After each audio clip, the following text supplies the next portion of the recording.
afternoon, everyone. Good Before I afternoon. begin, let me extend my heartfelt condolences, sympathies, and prayers to our former colleague, Liz Cheney, to Mrs. Cheney, and to the entire Cheney family on the passing of Vice President Dick Cheney. I also want to acknowledge today, of course, is Election Day, and just to encourage the American people to go out and exercise your right to vote, exercise the franchise, exercise your voice, wherever you may be, all across the country. It's our country, it's our democracy, it's our successful experiment in self-government, and it only works if the American people participate. Despite all of the efforts from the other side of the aisle to engage in misdirection, lies, voter suppression, and obstruction, the will of the American people is going to prevail today. Here in America, the cost of living is way too high. Donald Trump and Republicans promised that they were going to lower costs on day one. But costs aren't going down, costs are going up. The Trump tariffs are making life more expensive for everyday Americans by thousands of dollars per year. Inflation on the way up.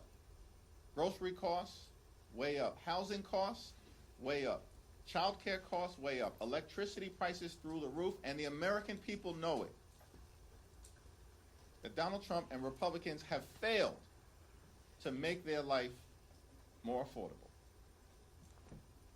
And now in the midst of this 35-day Trump-Republican shutdown, Republicans refuse to extend the Affordable Care Act tax credits, which is going to result in tens of millions of Americans experiencing dramatically increased premiums, co-pays, and deductibles. In some cases, everyday Americans, working class Americans, and middle class Americans are going to see their health insurance premiums increase by $1,000 or $2,000 per year because of the Republican refusal to extend the Affordable Care Act tax credits. Donald Trump and Republicans in the House and the Senate have failed the American people, and the American people know it. Democrats will continue to fight to lower the high cost of living, to fix our broken health care system, and to clean up corruption. In the Congress, in the courts, and certainly as it relates to Donald Trump and his administration, the most corrupt administration in American history. We want to reopen the government. We want to find a bipartisan path forward toward enacting a spending agreement that actually makes life better for the American people, that lowers costs for the American people, as opposed to the Trump economy where things are getting more expensive by the day. And of course, we have to decisively address the Republican health care crisis that is crushing the American people all across the land. Questions? We hear there's a little bit of a fall next door in the Senate on this. We don't know what that means or what that would look like. But considering the exercise that Democrats in the House went through as well, how much skepticism would there be from House Democrats on any sort of an agreement that would come over from the Senate? We said from the very beginning that we will evaluate in good faith any bipartisan agreement that emerges from the Senate, reopens the government, makes life better for the American people, and decisively addresses the Republican health care crisis. Until we see details, we're not in a position to do much more than that. Are you more optimistic than you were based on what you're hearing next week? We're in the middle of a 35-day government shutdown. Donald Trump is unlawfully withholding billions of dollars in SNAP benefits from 42 million Americans and 16 million children. There's nothing to be optimistic about relative to the cruelty and the pain that Donald Trump and Republicans continue to inflict on the American people. There's nothing to be optimistic about when it comes to the fact that Donald Trump shut the government down. They're forcing hundreds of thousands of people to be out on furlough or to work without pay. They refuse to address the healthcare crisis that Republicans have created. In a year where they enacted the largest cut to Medicaid in American history, hospitals, nursing homes, and community-based health centers are closing because of Republican policies all across America. The country is facing the possibility of a $536 billion cut to Medicare at the end of the year if Congress doesn't act. And Republicans are refusing to extend the Affordable Care Act tax credits because they would rather gut the health care of the American people. There's nothing to be optimistic about because of what Trump and Republicans have done to this country. They've gone way too far, and the American people know it, and the results today are going to decisively reflect that fact. Sort of finer point on that. You said in September, any agreement related to protecting the health care of the American people has to be ironclad within the legislation. It does not sound like whatever agreement comes out of the Senate will be within legislation. Will you accept something that is a handshake deal? It's the same answer that I just gave. I know that the filibuster is a Senate mechanism, but President Trump has repeatedly, recently as this morning called for Senate Republicans to abolish the filibuster, pass the CR with a simple majority, and also a host of other Republican priorities. You criticized him for not inviting the legislative leaders to the White House to negotiate. What are your thoughts about him continuing to call for the abolishment of the filibuster within the context of his unwillingness to negotiate? Does that indicate to you that he has no interest in sitting down with not only his legislative leaders, but you and Leader Schumer? Well, Donald Trump has taken a my way or the highway approach to his presidency from the very beginning, and he's used to Republicans simply bending the knee to him. Because these Republicans on Capitol Hill, on the House side and on the Senate side, they don't work for the American people. They work for Donald Trump. And so he's going to continue to make his position clear until they eventually cave, which is what they always do. Because Republicans in this Congress have been nothing more than a reckless rubber stamp for Donald Trump's extreme agenda. And Donald Trump keeps making the point that Republicans have shut the government down, and they're the only ones that have the power to open it up. Republicans who have complete control of the House, the Senate, and the presidency. Republicans who are the ones who passed the one big ugly bill without a single Democratic vote. We strongly oppose their one big ugly bill. They passed it on their own because they have complete control of government. And in that one big ugly bill, they enacted the largest cut to Medicaid in American history, ripping health insurance away from 14 million Americans. And at the same time, they cut $186 billion from SNAP. That's the largest cut to nutritional assistance in this country's history. They literally, in July, ripped food from the mouths of hungry children, seniors, and veterans. And all of this was done so that Republicans could provide massive tax breaks to their billionaire donors in their one big ugly bill. And they did it on their own. My way or the highway in terms of jamming extreme Republican ideology down the throats of the American people. And so Donald Trump expects to see more of the same from the puppets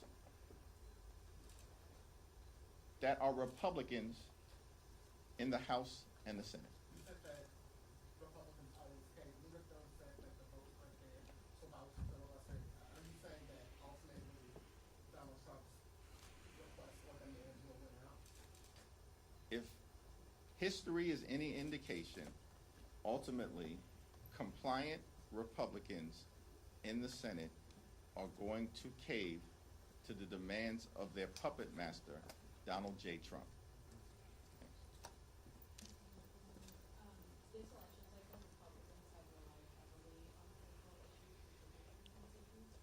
If they lose in Virginia and in New Jersey, what does that say to you about Republicans' reliance and dependence on communicating and messaging on transition against Democrats? At this point, it's not a question of if Republicans are going to lose. was in Virginia earlier today. I was in New Jersey over the weekend. I was in California a few weeks ago. They are going to lose because the American people know that Republican policies have failed them. And it starts with the economy, that Republicans promised to lower the high cost of living. But costs aren't going down in America. Costs are going up. The cost of living in this country is out of control. And Donald Trump has not done a damn thing to change it. And in the midst of this 35-day government shutdown, has spent multiple weekends on the golf course, holding let-them-eat-cake type of parties at his luxury resort in South Florida. Found $40 billion to bail out a right-wing wannabe dictator in Argentina, and yet Donald Trump can't find a dime to extend the Affordable Care Act tax credits or provide nutritional assistance to hungry children in America to ensure that they can put food on the table. The American people are smart. They see all of this happening in real time. And of course, what Republicans always do is try to distract the American people, as they've done in New Jersey and Virginia, and it will not be successful. It's over for these people. It's over. And we're going to see it today, and we're going to see it during the midterm elections next November. It was a 35-day government shutdown during the first Trump administration. This is day 35 of the Trump Republican shutdown. Donald Trump and the Republicans cannot govern. These people are deeply unqualified. And they spent all of last year lying to the American people that they were going to lower the high cost of living, while at the same time distancing themselves from Project 2025. But they've spent all of this year doing nothing to lower the high cost of living. In fact, costs are going up, not down, while they spend all of their time, Republicans spend all of their time implementing the extreme, toxic Project 2025 agenda, including, by the way, as part of Project 2025, ripping away nutritional benefits and SNAP from the American people. Let him talk, I think guys. that's on page 300 or so of Project 2025. Shutting down the federal government, agency by agency by agency, part of Project 2025. Gutting the health care of the American people, as Republicans have done all throughout this year, part of Project 2025. And so the dysfunction, the cruelty, the inability of Republicans to make life better for the American people is, of course, now on full display. And Republicans can't blame anyone other than themselves, because they have complete control of the House, the Senate, and the presidency. They get to talk as well, guys. Be patient. You're going to love what I'm going to show you after this.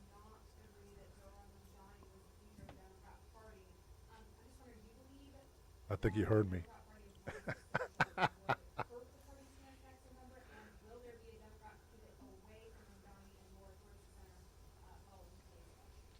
What I made clear is that given the existential nature of Donald Trump, his policies, his cruelty, his failures, the assault on the economy, the assault on health care, the assault on veterans, the assault on farmers, the assault on nutritional assistance, the assault on law-abiding immigrant communities, the assault on the American way of life, the assault on voting rights, the assault on the rule of law, and Donald Trump and Republican assault on democracy itself, that the most significant thing that can be done is for Democrats to take back control of the House of Representatives next year, so we can end this national nightmare and begin the process of marching toward a more perfect union.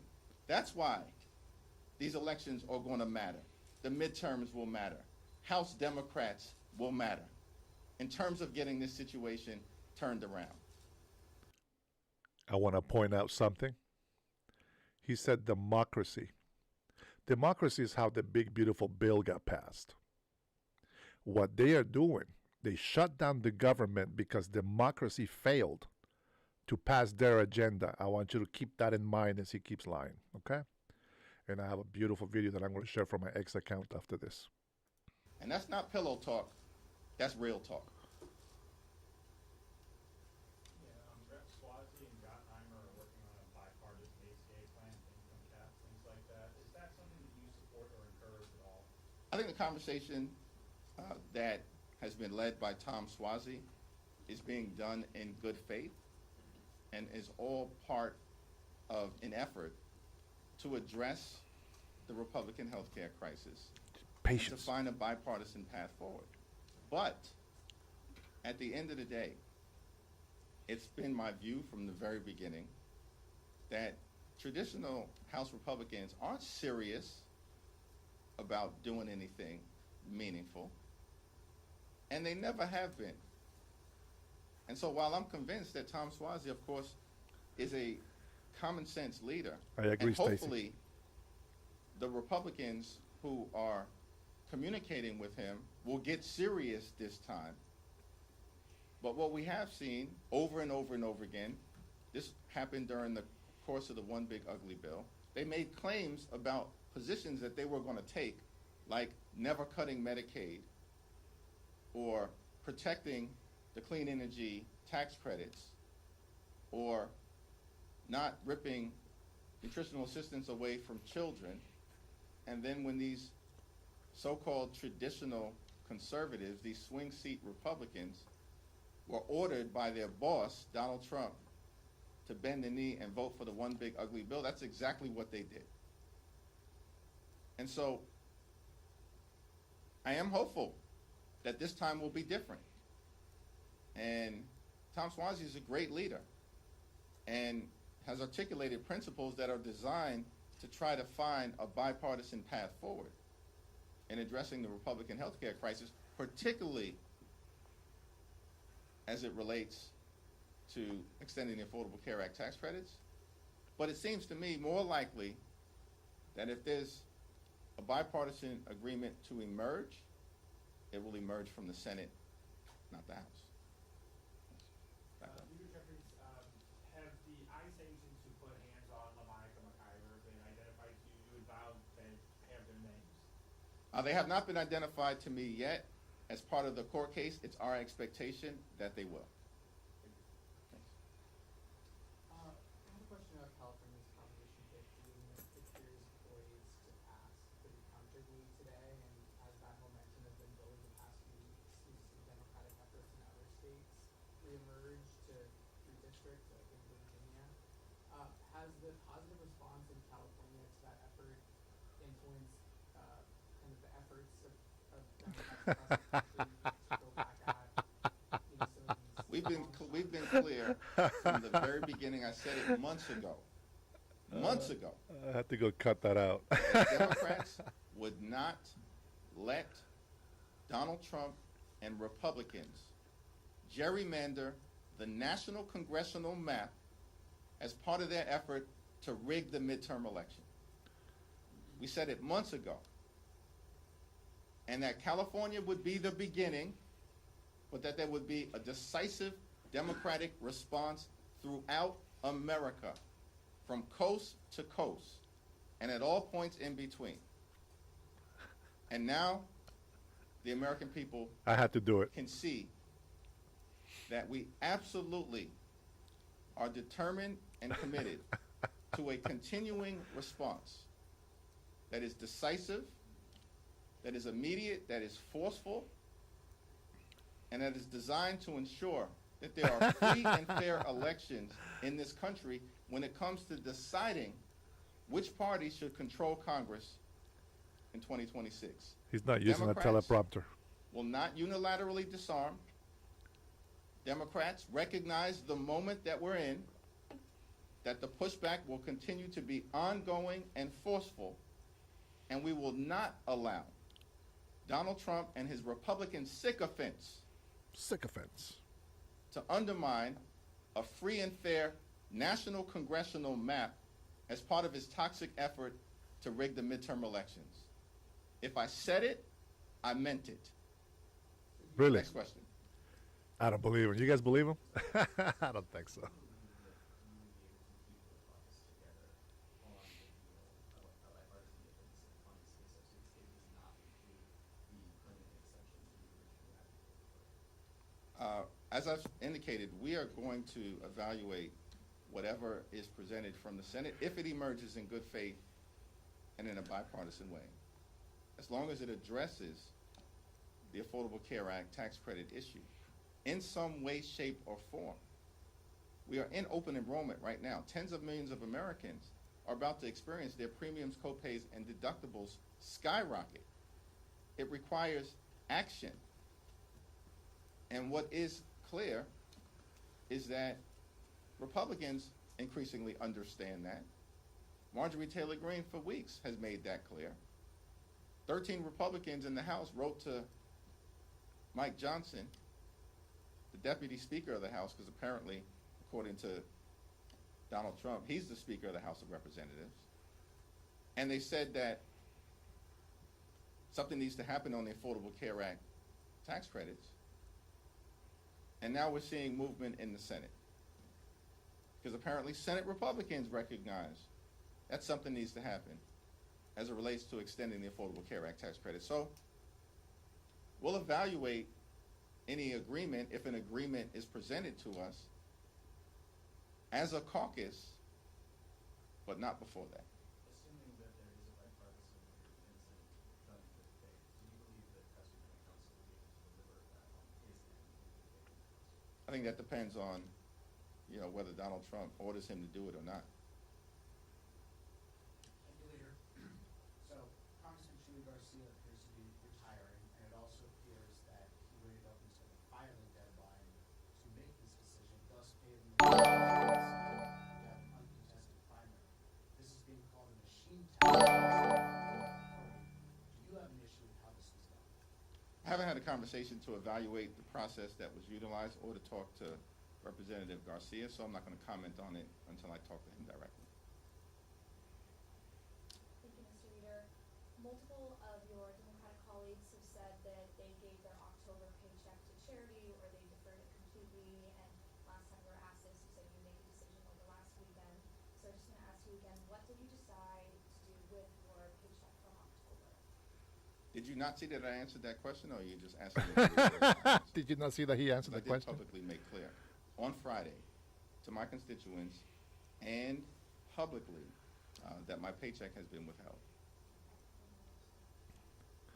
My bus health is not working, guys. I was trying to fix it. Said today that this shutdown drags into next week. There's a possibility that it's Thank you for the subs, by the way.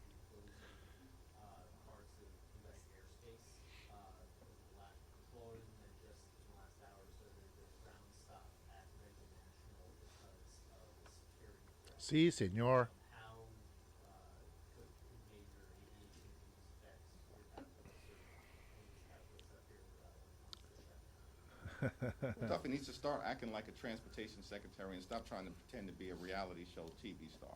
Because at the end of the day, it's the Republicans who shut the government down. Donald Trump repeatedly has made that clear. They're the ones who have the power to reopen it. And as Democrats, we've said, this Trump-Republican shutdown is causing great harm and pain to the American people, and it does threaten aviation safety. But Donald Trump has spent more time over the last 35 days talking to Hamas and the Chinese Communist Party than he has talking to Democrats on Capitol Hill to reopen the government. Democrats on Capitol Hill who represent Local. half the country. And we continue to be clear.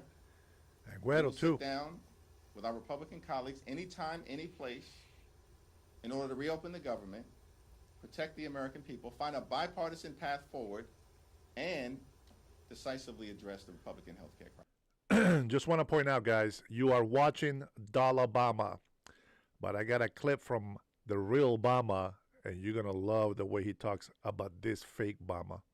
Mr. Leader, I just wanted to ask when was the last time you spoke to Speaker Johnson about the current shutdown situation? And has the shutdown impacted your relationship with him at all? Do you still have that kind of forward-looking relationship that you said you had in the past? We had a brief I conversation know. last week. Thank you, everyone. All right. Good job. Wow. That was very underwhelming there, sir. But we thank you for participating. I have a speech that I need to share with my people. Resurface video with Obama in the back of fake Schumer. We have President Obama himself, which is going to make a speech for us here. There's a couple of clips that were put together. Let's see if we got some audio on this. Just because you don't like a law that was passed and found constitutional. Hold on, Obama. You guys grab your coffee. Let's go, my friends. Salud. Desde Washington. All right, let's do this. Here we go. No Congress before this one has ever in history been irresponsible enough to threaten default, to threaten an economic shutdown, to suggest America not pay its bills, just to try to blackmail a president into giving them some concessions. We're not going to submit to this kind of total irresponsibility. No, we won't submit. Congress needs to pay our bills on time. Yep. Congress needs to pass a budget on time. Yep. Congress needs to put an end to governing from crisis to crisis. That's if right. Republicans do not like the law, they can go through the regular channels and processes Yep. to try to change it. That's why we have elections. You do not threaten the full faith and credit of the United States of America. That's right. Oh, man, I told you it was good, man. I told you it was good. I think it's time for you guys to have a little bit of laugh, and let's watch a couple of memes. You guys ever watch the retard boss? Well, I got one for you, right? You know, that just demonetized my channel right there. It was just not worth it. I'm gonna have to take out that music right there, and I got my own to play. Thank you very much. Let me see. Where is my folder with my music? Not that one. Not that one. And let's see. I want you guys to enjoy this one.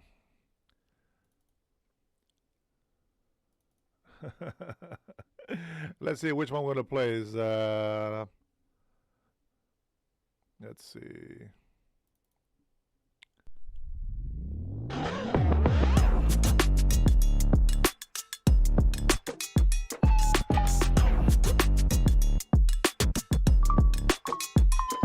That's better.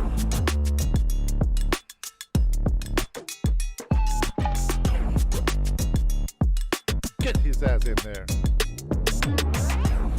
Get there to the Retard Express.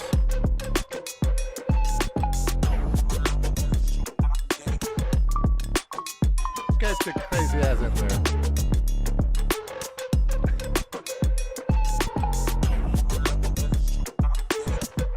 Is he here, kid?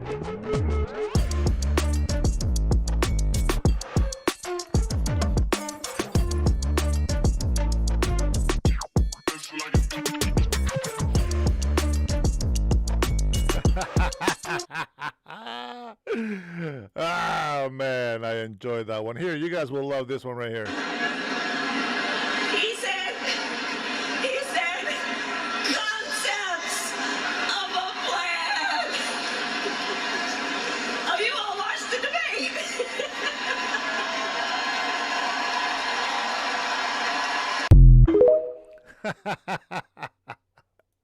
I think I got one more. Let me see. Oh, this one might be wrong, but Trailer and your own. I gotta play it.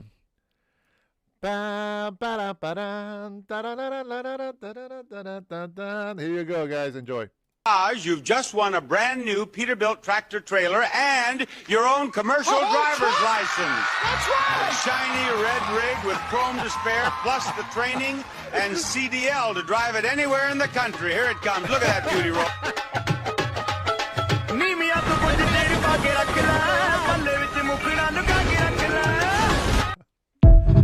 I gotta admit, guys, that was wrong. I apologize about that. That was just that was too much. That was too much. But here is some actual Real update. Now, I do have something to say about Mike Johnson. I've heard every time I played I streamed the live from the government shutdown, for the Republicans. Every time Mike Johnson's talking, people always talk bad about him. So I got a little video to play about him that somebody that actually doesn't like him actually made for him. But I want you to listen to this news right here. Very interesting. Couple of facts in here, if you will. If you disagree with anything like this, please, by all means, let me know if this is fake. Let's take a listen. This is a great morning today. Well, it's the biggest story in town. It turns out American President Donald Trump was onto something. What? He was right about... Where are you from? BBC. Okay. Here's another beauty. It's a good line. Impartial, free and fair. Yeah, sure. There you go. Well, that criticism of the BBC and John Sopel, who was talking to there, apparently was well-founded because the so-called impartial and accurate...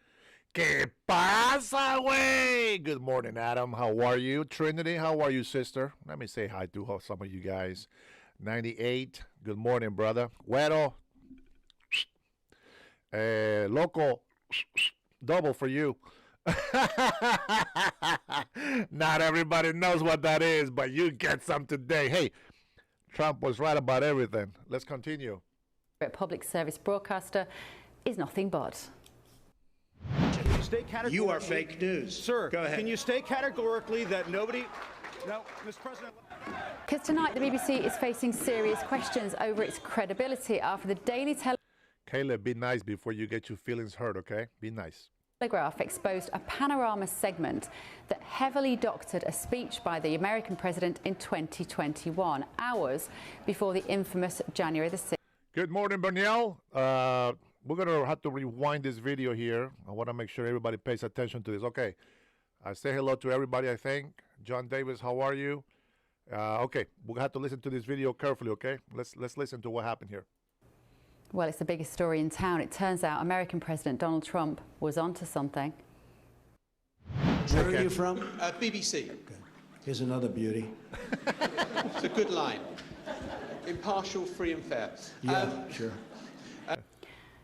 Well, that criticism of the BBC and John Sopel, who was talking to there, apparently was well-founded because the so-called impartial and accurate public service broadcaster is nothing but. Can you state categorically... You are fake news. Sir, go ahead. Can you state categorically that nobody... No, Mr. President...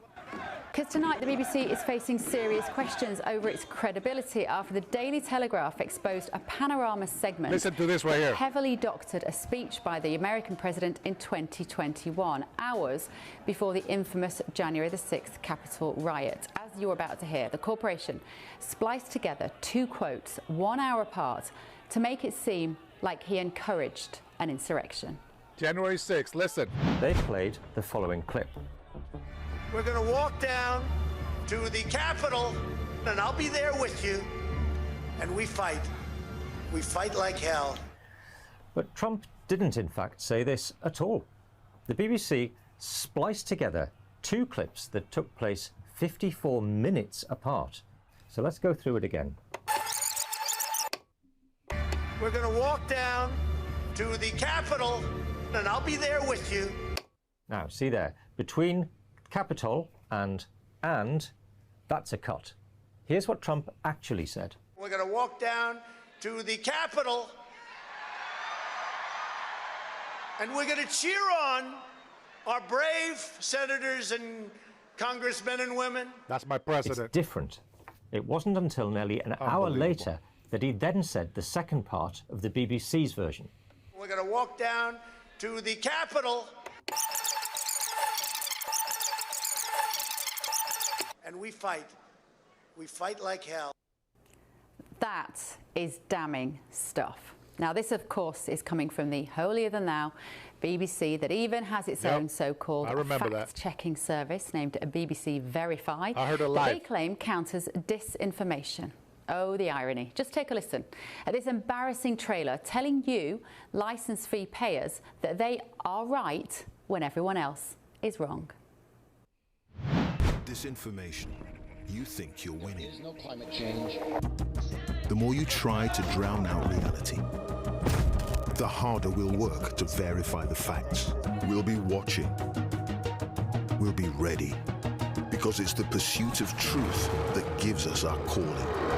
BBC's bullshit. The fight for truth is on. Mm-hmm. They don't know what that But is. this is nothing new to people who've been paying attention. That's right. BBC News and Current Affairs is run by champagne socialists and public school kids trying to fit in. Just look at their bias against Brexit. That's right. And now they use every opportunity to blame it for our problems. Man-made climate change, not open for discussion. Nigel Farage, they sneer at him and his voters. Well, I think they've taken on more than they can handle because, do you remember this? No, I don't have it. Thanks, Saltwater. But it seems that Prime Minister get one Netanyahu is not listening. Well, Bill, the work that we have done has resulted in a number of movements in that region by Israel that were very much prompted by or a result of many things, including our advocacy for what needs to happen. It seems that Prime Minister Netanyahu is not listening. We're not going to stop pursuing what is necessary for the United States to be clear about where we stand on the need for this war to end. That's what Democrats get. So Donald Trump sued American network CBS over the doctoring of that Kamala Harris interview during the presidential race, and he won $16 million. Plus, he won $15 million from ABC after one of its presenters said he was liable for rape. So the BBC could be in a spot of bother. Let me know what you think. gbnews.com/your say. And to remind you, the BBC licence fee is set to increase to more than 100. Thank you, Salt. I appreciate it. I'll get a cash up here pretty soon. I got to get a new card. I think maybe that will do it. But guys, this is why when we get Democrats and people that hate Republicans and they just hate the MAGA movement, they think this is racist and they don't understand that this is something that was given for Americans. This is not make Mexico great again movement. This is make America great again, the United States of America, and you're making America great. Everything else follows. It's as simple as that. Oh, I'm sorry to show you that picture right there. But before I give you the next news, I want to share this video about Mike Johnson because I am sick of people telling me how shitty of a person he is when he is giving news to us about the shutdown. This is going to be a little tribute for Mike Johnson. Here you go. The third most powerful man in America lives in a $3,000 a month house. Yeah, you heard that right. His name is Mike Johnson. He did 3 things that'll earn him the respect of Americans forever. 1, he donated his entire $223,000 salary. Mike gave away 100% of his $223,500 salary. He also turned down his $250,000 speaker bonus and gave it all to flood victims. He only keeps $10,000 a year for basic needs. The rest goes straight into housing programs for homeless veterans. So far, he's paid over $500,000 in rent for 70-plus vets. 2, he runs the cheapest office in D.C. He cut $1 million from his office budget. Flies economy, sleeps in $60 motels, and when he saved $80,000 in expenses, he gave it all to a local food bank. 3, his whole family lives to give. His wife turned their garage into a free cancer counseling center. On holidays, the whole family volunteers at shelters. And their kids, they've been sent to disaster zones to help with rebuilding efforts. No cameras, no press, just heart. Real power isn't about fancy titles or private jets. It's about using every dollar to help someone else. Think Mike Johnson deserves some love? Comment Mike. Wow. To show your respect. That's amazing. That is amazing. I wanted to share that with you guys because that brings tears to my eyes. I wish that we had more American leaders like that. It's just not like this jackass in here that comes from a rich family. He's just going to screw over New York. I hope that he doesn't win. I hope he doesn't win. All right, and then the next news that I have for you guys here is Marlon Hormick sues New York Board of Elections and Letitia James for election fraud. I'm sure you guys might have heard about this already. since it's been a couple of days, I think, or so. Let's see. Real America Vote has filed a major lawsuit accusing New York election officials, including Tish James, of civil rights conspiracy and election fraud. What else is new? What else is new? These so-called civil rights advocates have suppressed speech. Yeah, well, defamed citizens. Yeah, they done that too. Yeah. And crushed anyone with hard evidence of misconduct in Letitia James' own election. The lawsuit calls for damages for civil rights violation, a full independent bonded audit of New York's entire election system from registration to certifications. If we don't have legitimate representative government, we don't have a country. Now, I want to point out that the same thing happens here in Washington State. And it's just a coincidence that it's also a blue state and it's also a blue city. Isn't that a coincidence? And I can guarantee you, go down to Oregon and California, they probably have the same rules that they have in every single blue city and state. And that's why, my friends, we got to keep speaking the truth. That's why we got to keep saying what we believe. You heard all the things that they said about President Donald Trump. They try to put him in jail. They try to accuse him for the riot. You know, Democrats, if you haven't noticed by now, they are willing to destroy this country to get it their way. Not only did they sacrifice American lives on January 6th, setting up the coup for them to get caught being violent, but they also trying to bring down President Trump. They knew what they were doing. They were hiding in the place already before all this stuff happens. They had those FBI undercover agents in the crowd inciting violence. And then they're going to mysteriously will send 270 FBI agents on civilian clothes to stop riots, which, by the way, is not their job. We're not stupid. If they were able to set up the president of the United States of America, our beautiful President Donald Trump, and they try to send him to jail, probably for life, for the rest of his life. What are they doing now with the American citizens? They use democracy to vote for the big, beautiful bill. We got rid of a lot of shit that was going to illegal immigrants. Now the benefits are more for the American people to strengthen our military, to support our immigration agents, because the last administration allowed a mass invasion of illegal immigrants into this country. And then now President Donald Trump looks like an authoritarian because he is trying to send all these executive orders to go through because Democrats keep blocking his way. And all you loyalist fools out there are not any better than they are. Republicans have been sustaining this country for way too long, and they bite the bullet for you guys not doing your part. It is unbelievable. We're going to go ahead and listen to this little, this 1 minute clip here from about Letitia James. Us to have that. Thank you so much. Where could people follow the lawsuit? At on X at Real America Vote and at Marley Hornick. And also realamerica.vote is our website. Thank you so much, Marley. Thanks, Kara. Hey, everybody. Now, they do have this website. And let me see. Let's see if I can get to it. Yeah, they do have this website right here. And you can actually go. Let me see if it's this one. Yeah, you can go here. And Real America Vote right there. Okay. And then she has the full conference clip right here. I will tell you, I think it's in Rumble. So there's a lot of commercials. That's why I don't like Rumble. But nonetheless, it's there. And they don't have much publicity because Rumble is a lot harder to promote videos out to the open. YouTube does a lot better than that.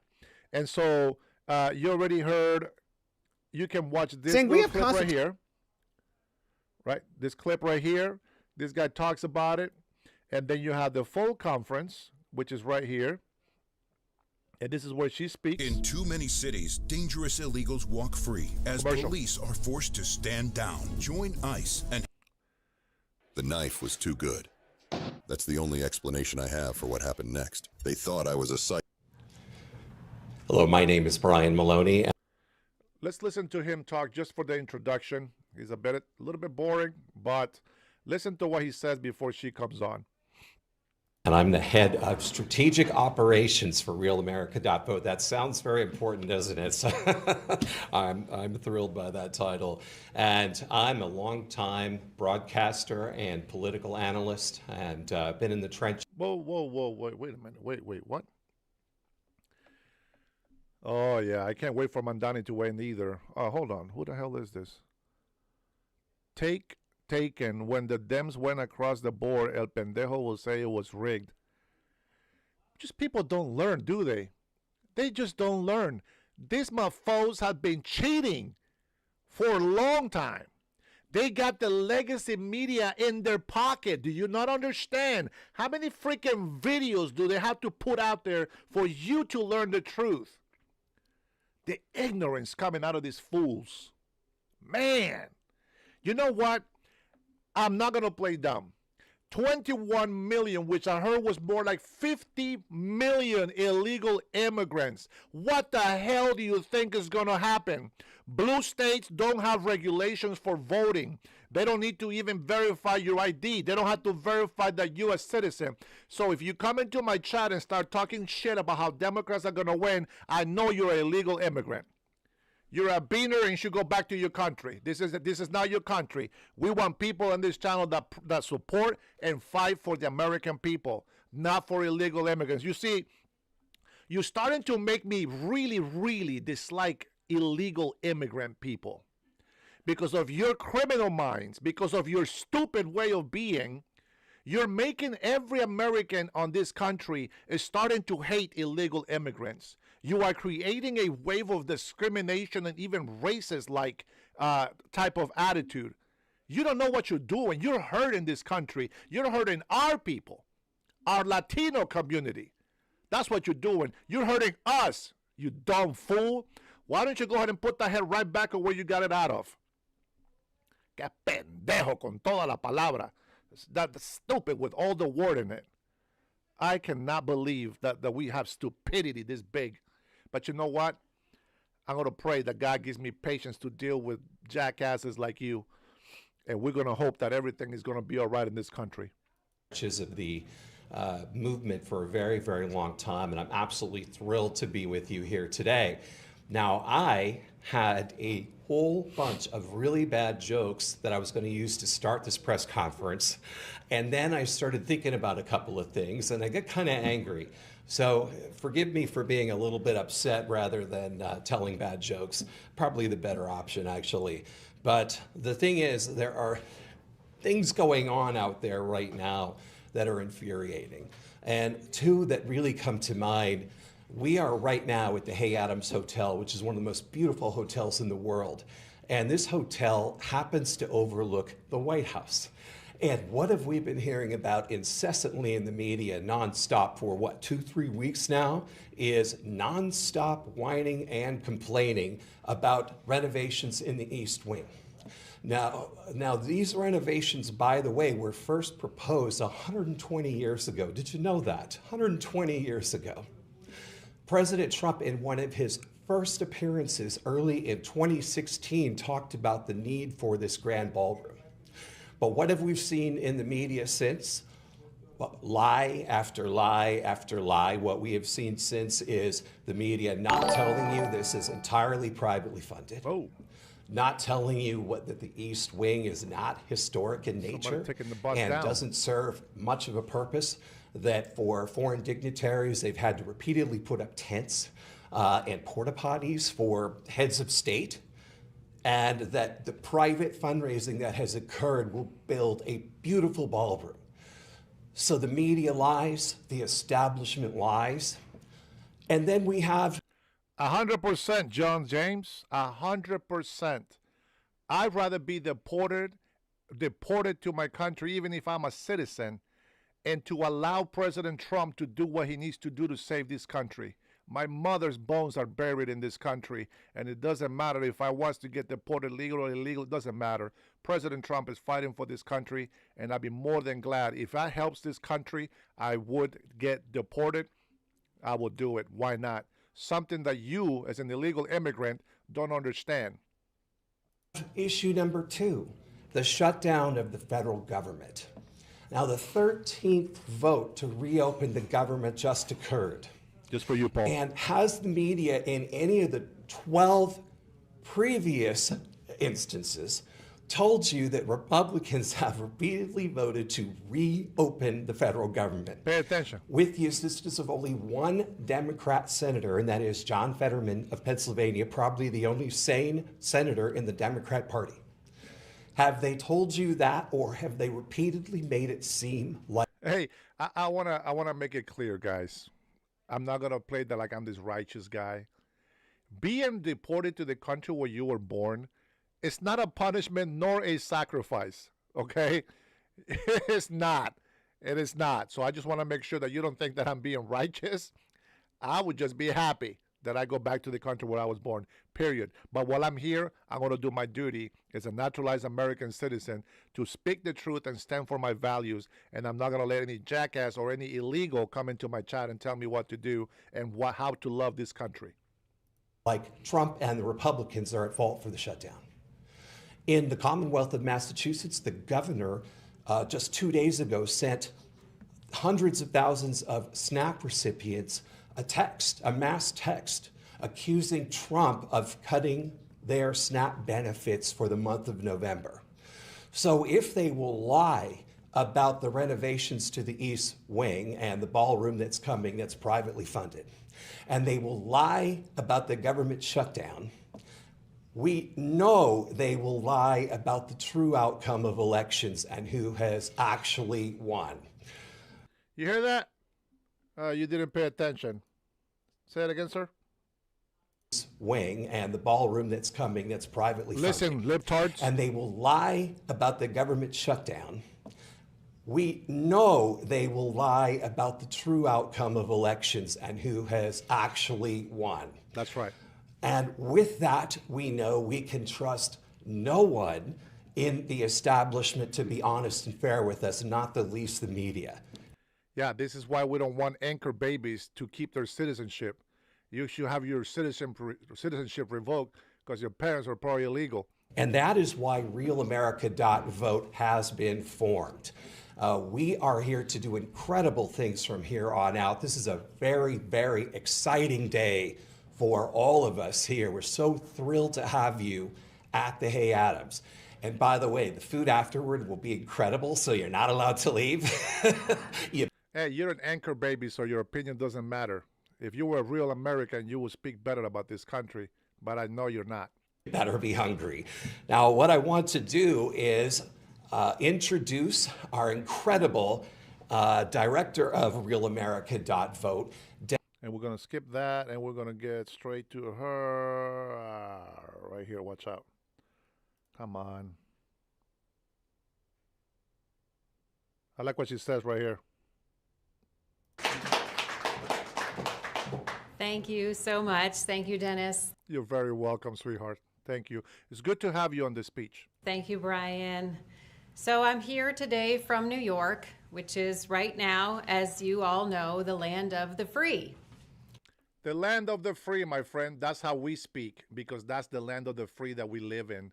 So I don't know if you really are in the United States, because it sounds like you're talking like a third world shithole country, which is not where we live. You heard her? We live in the land of the free, and that's why we speak with truth, and this is why we support this country, and we will make every sacrifice that we need to do, not what we want to do. Right? We have the free buses. We have free chips for Micron up in Syracuse, New York. We have free reign on our kids in schools by anyone who wants to influence them for whatever purpose. We have also free police stations. You may not know this, but you know we dropped our police funding significantly in New York, but the Chinese Communist Party opened a police station and have to pay for it right in Chinatown. So it is truly a wonderful place to be. We're just about one solar farm away from being utopia. So that's where We come from the land of the free. And I just want to say, you know, I've thought about this, and I don't think that's the kind of liberty that our founders really had in mind for us when they initiated the Revolutionary War. I don't think that was the kind of liberty Thomas Jefferson was referring to when he penned the Declaration of Independence. Thank you, and the Trinity. beautiful words, "We assume among the powers of the earth the separate and equal station to which the laws of nature and nature's God entitle us." I don't think he meant free buses in New York City. And so for that reason, and for many others besides, years ago, I had started an organization that Dennis talked about, New York Citizens Audit. And this was an extraordinary group of citizens, people who are so devoted to the United States of America, so devoted to the principles of liberty, and also protecting those and stewarding them for the coming generations. And these folks came in, I mean, it was amazing what happened, because none of us were essential anymore, so everybody was just home kind of twiddling their thumbs. Phenomenal software developers, auditors, and, you know, some of these were government employees auditing government agencies already. These were extraordinary people, legal scholars, and they came in because none of us were as essential anyway, and we started an organic audit of New York State elections. And I'll just tell you a couple of things that we found, just a quick summary, and just to cut to the chase. All of this is in our lawsuit against Letitia James and the New York State Board of Elections. So everything I'm going to tell you, these facts, they're in our lawsuit claiming that these officials engaged in a conspiracy to suppress fundamental civil rights of New York State citizens, attempting to validate their votes. So for example, between 2020, 2022, and 2024, we discovered over 435,000 votes counted by the New York State Board of Elections in those federal elections with no voter connected to them at all. Because we go through the New York State voter list, right? So we go through that list, and next to every voter who voted in an election, there's like a little check mark. So we go and we count up all those check marks. It's really just arithmetic. You could do it too. We count up all the check marks, and they never ever match the certified vote. So it's a good question. Hey, if the vote count is accurate, then how come the number of voters is different? And if it's not accurate, then why was it certified? Right. Because there's this funny little thing in the United States Constitution. It's the third sentence. It's so simple. The first sentence says, "We the people found this nation," and it gives our reasons. It's not even law, it's just a really good idea.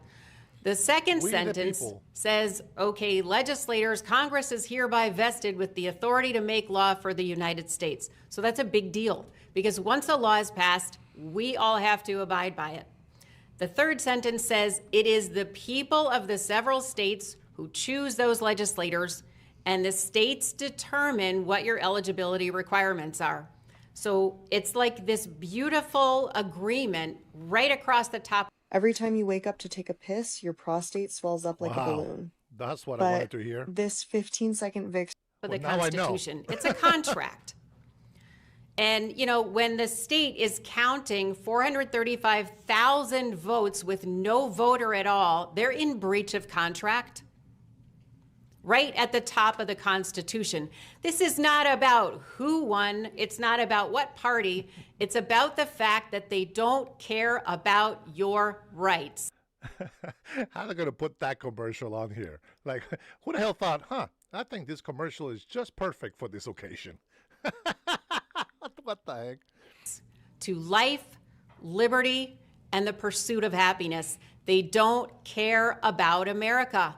They don't care that beautiful people, enlightened philosophers, fought a war to create this country that is totally unique on the face of the earth, never before existed, and if we don't defend it now, it may never happen again. A country where people are seen as created by nature's God And the government exists to make sure every single one of those people flourishes to the extent the government has any control over our choices at all. In addition to those egregious votes counted with no associated voter, we also had, at the time the 2024 election was certified, we had 2.7 million people registered to vote on facially false dates because the date hadn't happened yet, the person hadn't been born yet, the date didn't exist, the date was 150 years in the past, it was on Christmas, it was on Thanksgiving, it was on January 1st, and like all of these other, I mean, just a load of you know what.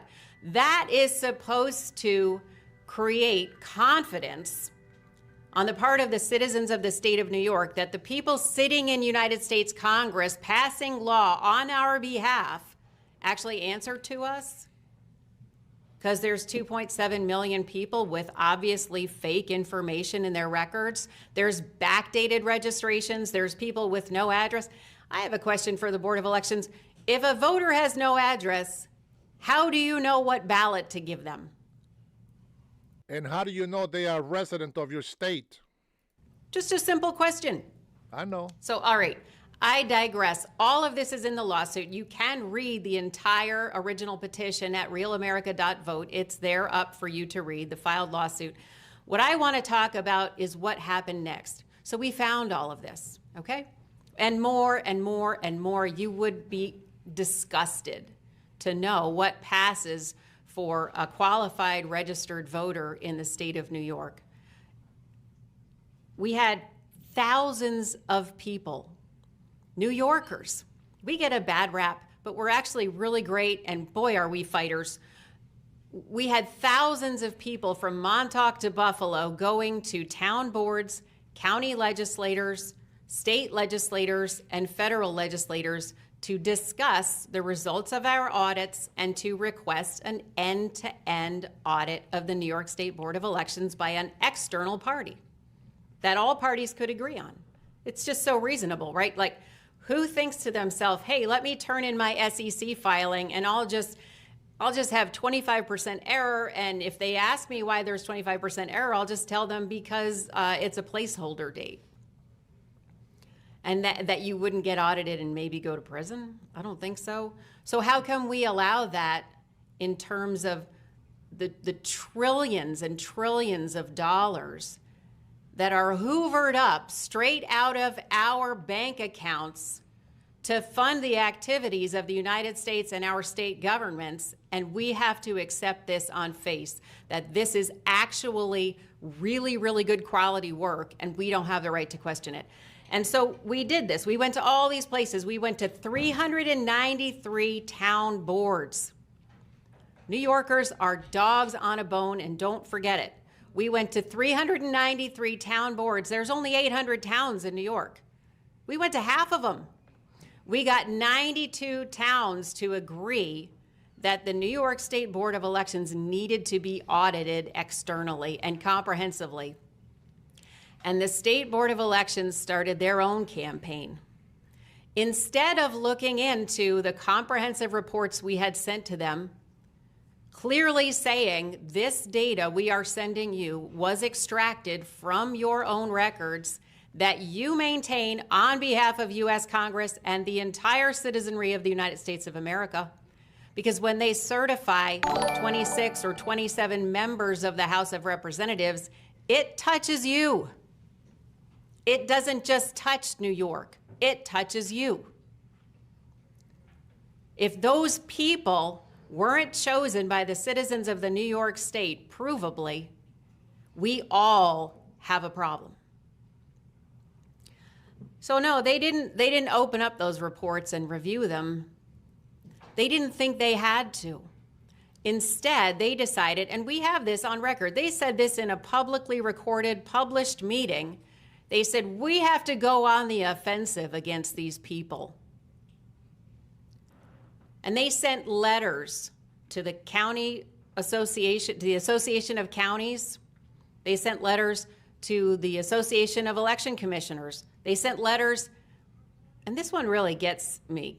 wondering, and it should get you wondering too, why, if they weren't trying to preemptively prevent a legitimate law enforcement investigation, why would they send letters to the New York State Association of District Attorneys and the New York State Association of Sheriffs, telling them, before we could get there, telling them these people are liars, they're bad actors, nobody knows who funds them, and no one has seen their data? When they said no one has seen their data, they signed their own epitaph, just to be clear, because they have to adhere to a due process of law before they attack, ignore, suppress, and practice actually voter intimidation and suppression. They have to follow a due process of law. They're not allowed to be lying when they do that. If they had reviewed our reports and they had discovered that our reports were false, then they would have every right to use their power as state officials to share that information immediately. But they didn't. They never bothered to look. They said, no one has seen this group's data, but we know it's unequivocally false. Well, how? How did they know it was unequivocally false if they never saw it? But this is what they told all of our officials. Now, let's roll back a little bit. Let's go back again to the founding. Now, not only are we supposed to have a legitimate representative government, government by consent, the most important right we have, if you really want to know what the founders thought, the most important right was the right to petition that government for redress of grievances. Because if you have the right to legitimate representative government, but those governors don't have to give you the time of day, how is that representation? It's not. So these officials, using the power of their office, they deliberately and knowingly attempted to go on the offensive against citizens meeting with their representatives. They interfered with that fundamental principle, and they had no right to do that. They never bothered to find out whether we were right or wrong. They just attacked. They went on the warpath, and the only reason at this point that an official would do such a thing is if they had something to hide. Either that or they just don't care. They have nothing to hide, but they don't care about America, and they don't care about you. They don't care if your kids are getting groomed. They don't care. Yep. You don't have a right to ask questions in the state of New York. So you know what? That didn't stop New York Citizens Audit either. I told you New Yorkers are dogs on a bone. You might not have believed me, but it's true. So the next thing they had to do was they had to collude. The knife was too good. That's enough commercials for me. All right, well, you guys get the idea. You know, you can go in there and look up the info. I want to take a look at this awesome picture of Mandami, the future mayor of New York, just so you guys can enjoy that right there. And let me see, what am I missing here? Let me see. Roy Sanchez says, I'm a nopal, because he is one. It takes one to know one, I think. Let's see, Roberto in the house. Good morning, senor. Let's see, she's still talking. John James, what the hell are you talking about, bro? This guy, oh, bro. Oh, my God. You don't even know, man. You don't even know. You were born here, so you don't know what I'm talking about. I'm a migrant, okay? So you are actually one of those anchor babies that grew up to be spoiled and ungrateful to the American nation, which is why you don't have honor or respect. This is why you don't get honor nor respect from me until you learn that. With that being said, let's take a look at some of the comments here. Mandana's looking good. And the guy's looking very good. Well, in New York, back in September 11th of 2001, we said, never forget. Well, apparently, we already forgot.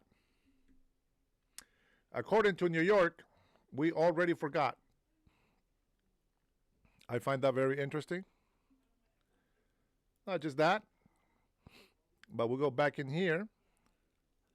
I love it when people comment. They're always great. How about this one? 2,976 reasons not to vote for a radical Muslim in the New York mayor's race. You guys forget. I don't forget. I will never, ever forget. You can change these people. This is their nature. And if you want to practice a horrible religion as Muslimhood, go for it. But there's no peace in that religion. I'll tell you that right now. You can pretend that it makes you a better person to wear a robe or whatever the hell they wear and wear a hat and cover your woman's face and body completely. And you may think that makes you special. We don't give a shit about religious people. This country is a country with the freedom of religion, not with the slavery to a religion. I'm not the type of Christian you think I am. You should have known by now. I will never support anything or anyone that wants to harm the United States of America, because I am living proof that with all the defects that we have in this country, we have accomplished many, many things that are good, not just for our society, but to the world. And a lot of ungrateful people like we see in this country, they are all over the world. And I don't think that's going to change. That's just the nature of evil people. So with that being said, John James, here.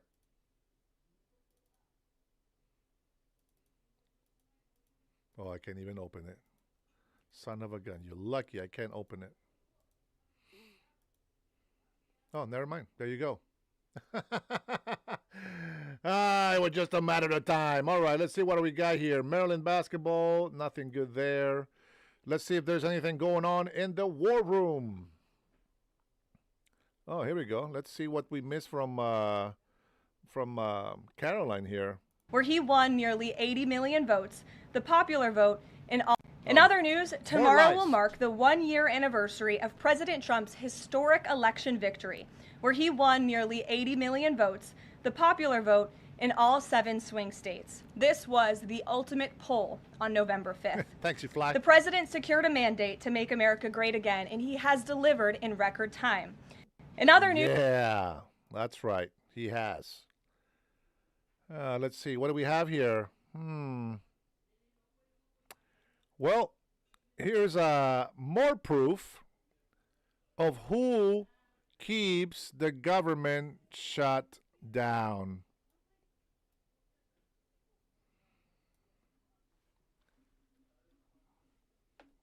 Go on and say it.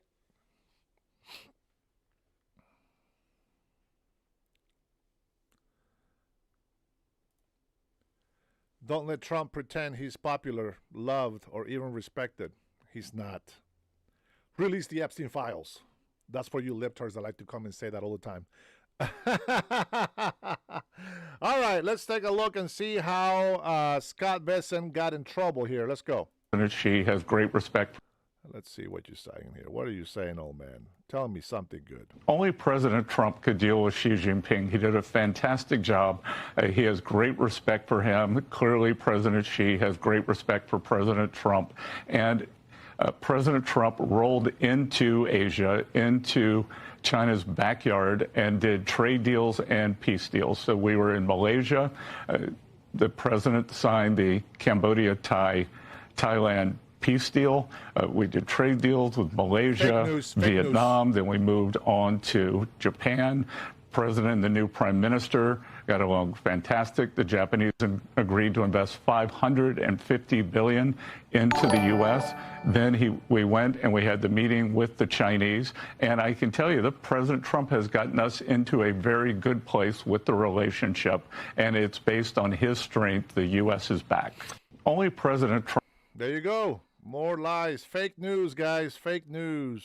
Oh, here we go. What's this? What is this? Let's take a look, guys. Let's take a look. Let's be nosy together. Take advantage. I'm doing the homework for you guys. Trying to put this together so you guys can read it. There you go. The unconstitutional redistricting vote in California is a giant scam. I might not even surprised by reading that. These guys have been scamming the American people for decades. They get away with it, and when we try to confront them, by now they have let so many illegal immigrants on here. Every one of those illegal immigrants can go on the street and protest, and then you're going to believe that most of the Americans are against President Trump, but that's bullshit. You know why I don't trust polls? Because you can't verify who those people are. Anybody that can grab a computer that is in this country can have them and their mama go into the poll and say all this negative stuff on there. If you guys haven't learned by now, that is what Democrats do. They love to fear monger you and to believe in lies. But you know what? I'm sick of hearing the same shit. You think after 20 years we haven't learned to see their bullshit? Right now, a lot of you in here, especially the young, stupid children that we have growing up without a sense of civic duty or patriotism, they don't know what the hell happened on 2001. They don't know what September 11th is. That's why they go for the youth, because they don't know history. And you guys, after decades and decades of them lying to you, you still believe them. Unbelievable. California is a giant scam in that entire process. Somebody calling from California already. In particular, the voting itself is rigged. And that's right. That's right. You heard it right. It's rigged. All mail-in ballots. Easy. Anybody can get a ballot, sign it, send it in. It's done. Matter of fact, they probably just mail it to the address so that it gets registered to the post office, and they go and get those ballots out of the mailboxes, which is supposed to be illegal, by the way. Republicans in that state are shut out.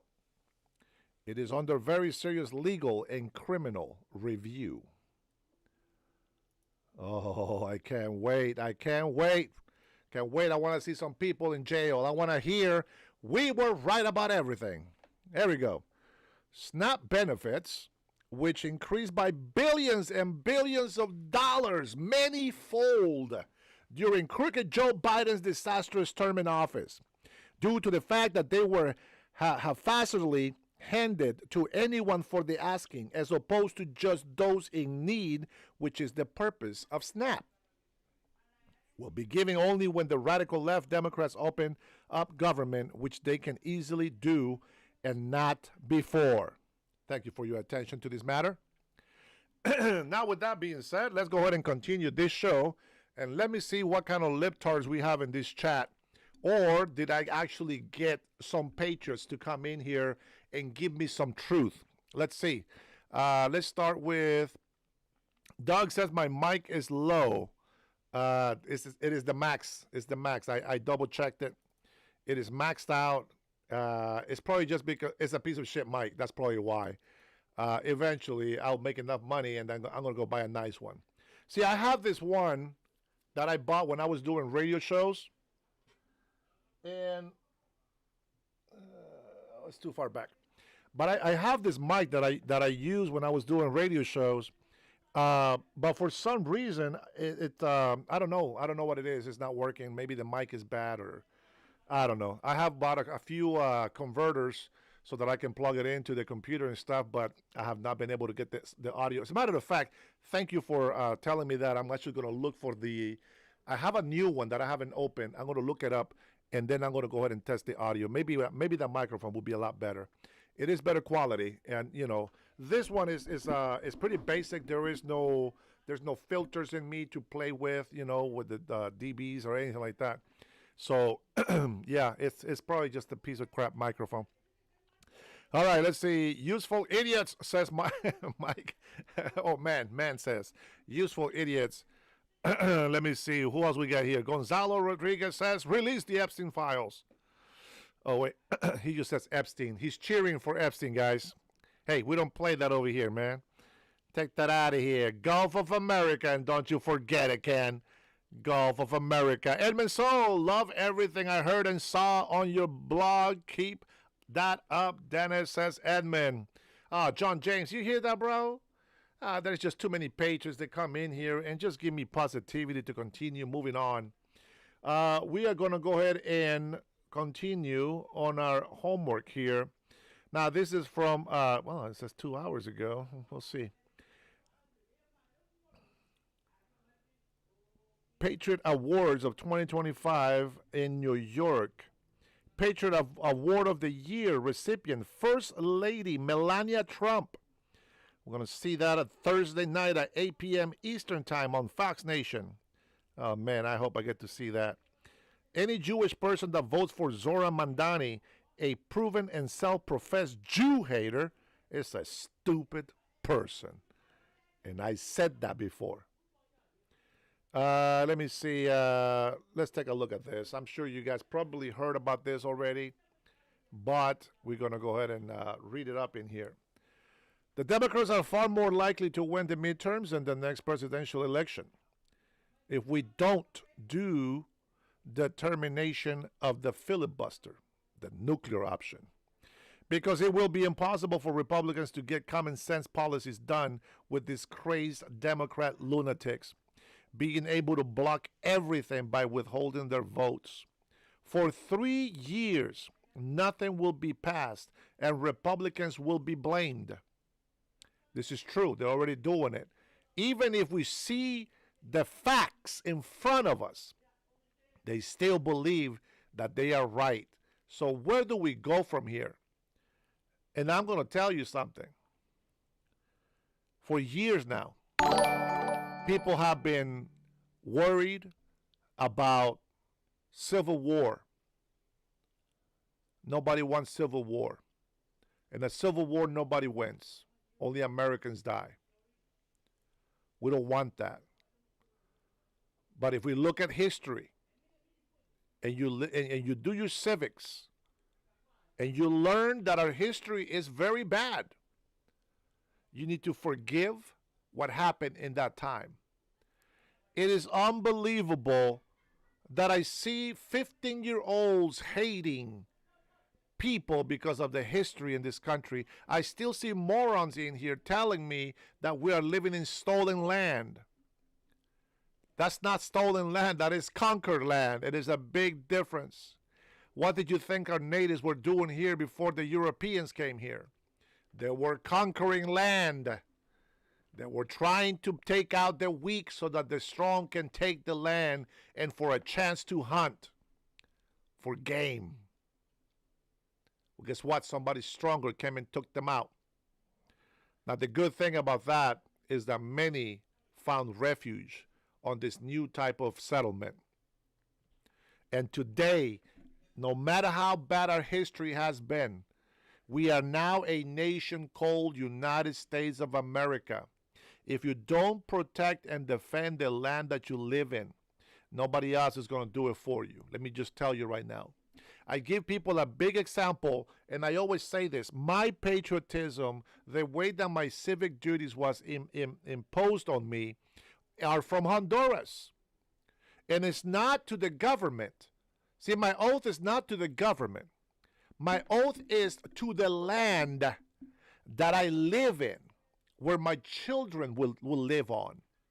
And so because I'm not in Honduras, and I am here as an American citizen, my loyalty, my civic patriotic duties are to this land, because Honduras does not produce for me. It doesn't give me anything. This land, this nation where I am in right now, what I've been for almost 4 decades, this is the land that provides for me. My loyalty is not to the government, but I think and support the government that wants to do something for the people. That's why I support President Trump. That's why you hate it when I wear the red. That's why you hate it when I put MAGA on my head. That's why you hate it, because you have no patriotism to the land that you live in. If this is the land that provides for you, respect it and its people. protected from invaders. I don't care if they're from Honduras. You have to understand something. If they will always be my people if they're born in my country. All Latinos are my people, but they need to learn to respect the law. I am not a refugee for criminals. I'm not going to stand by here and obstruct justice. I am not going to stop ICE from doing their job. I've seen people get tossed to the ground. I see how they get on the police's faces and ICE agents' faces. No more. You start talking shit and you throw even one little pebble at these guys, they will take your ass down, and I'm going to be in there behind just watching. Get him, get one in there. You know why? Because they go there and provoke. They're like a cancer to society. Whenever these people fight ICE agents, it enrages people. And that's diabolical. Call me a hypocrite. I don't give a crap. Sometimes you got to fight with fire with fire. Sometimes water with water. No, I don't think that ever works, but I don't know. I don't believe any of those things. But I do believe that you should be a patriot to the land that you live in. And so for you uneducated animals that are too young to know what happened on September 11, every Muslim around the world celebrated that 2,976 people died. Americans died on the Twin Towers, what we don't have anymore, in New York. And now they're voting for such Muslim. Many will tell you, many Americans will tell you, they never thought this would ever happen. Hi, Cheryl, good morning. Adam says, what land on earth is not stolen land? Well, they're all conquered, I guess. Every land has been conquered at one point or another by different tribes, people, group, etc. That's right, 100%. Palestinians, they were dancing, absolutely. I saw the Muslims in Iraq and Afghanistan. All Muslims throughout the world, I saw them celebrating. Some of them were even shooting the AK-47s up in the air, celebrating that the United States of America got wounded. And now we got 14% of New Yorkers are Muslims. And we're not talking about good Muslims. We're talking about Muslims that are trying to destroy and conquer our country. Now, if you don't learn history, your ass will be conquered by Muslims. Make no mistake. Communists are just as bad. And they use the Muslim religion, which was created by government. See, it wasn't God that created religion and then God created government. No, this is a government that heard the story of Jesus Christ and they heard how the multitudes just came together and listened and gathered and were obedient to the word. So they created their own version of the Bible called the Quran. And they've been indoctrinating children, harshly indoctrinating children, teaching them that this is the way of respect and love and this is the true way. But we know it's a false religion. What religion that wish you dead is holy? Christianity doesn't want you dead. Christians want you to be saved. Are you going to be perfect? No, nobody is.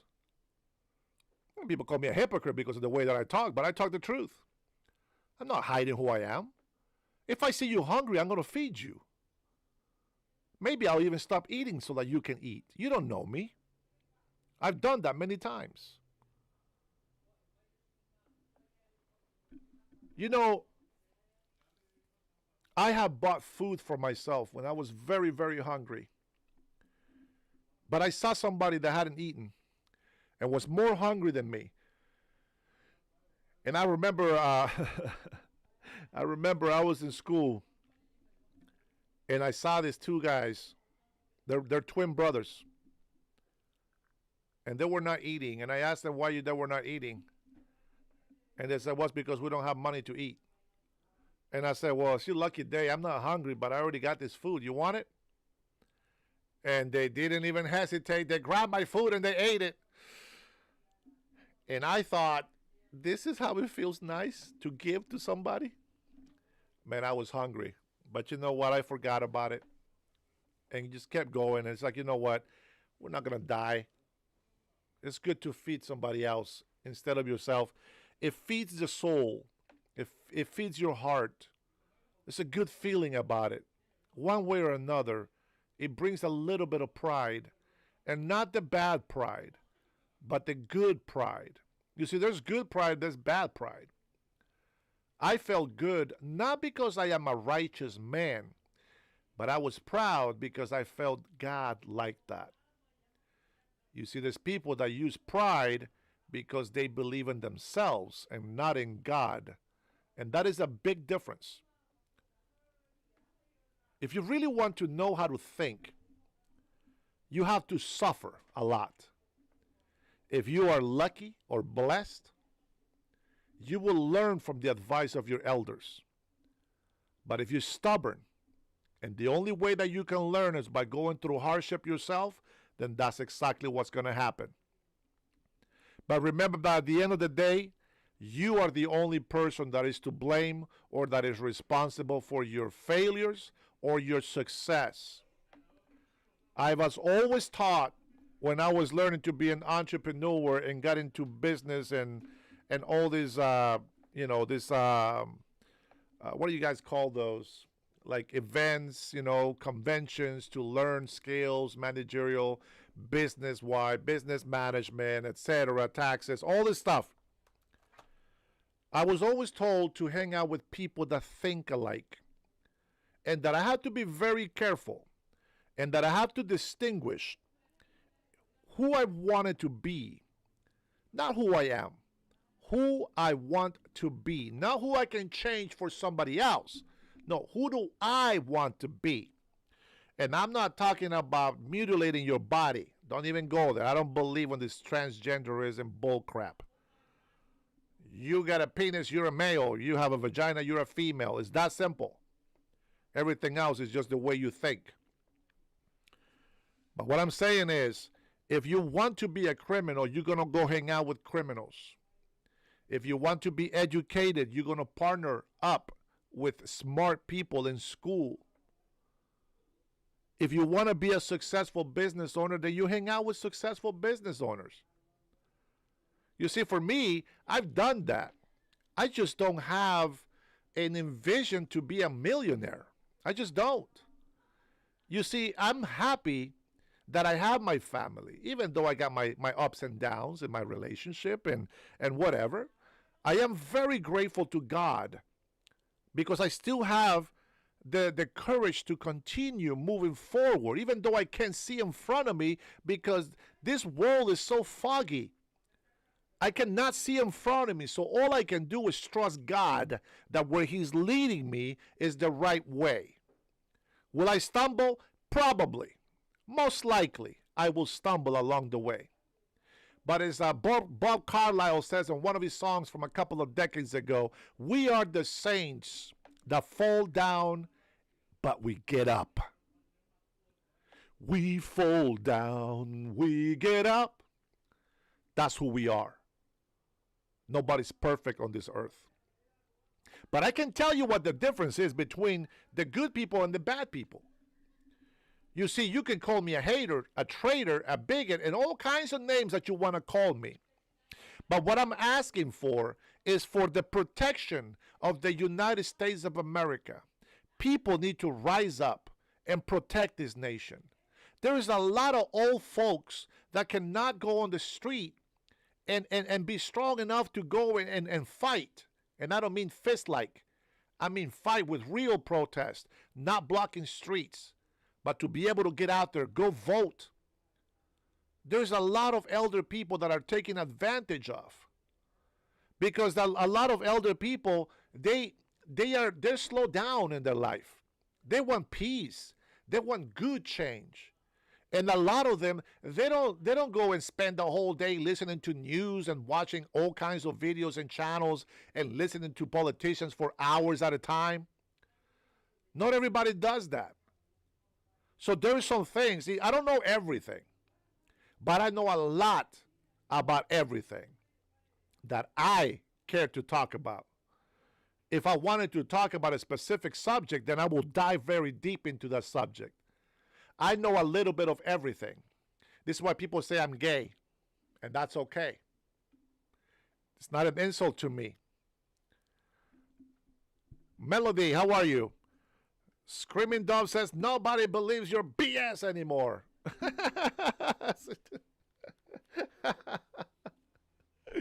Hey, speaking of BS, thank you so much, guys, for your likes. Thank you for the subscribing.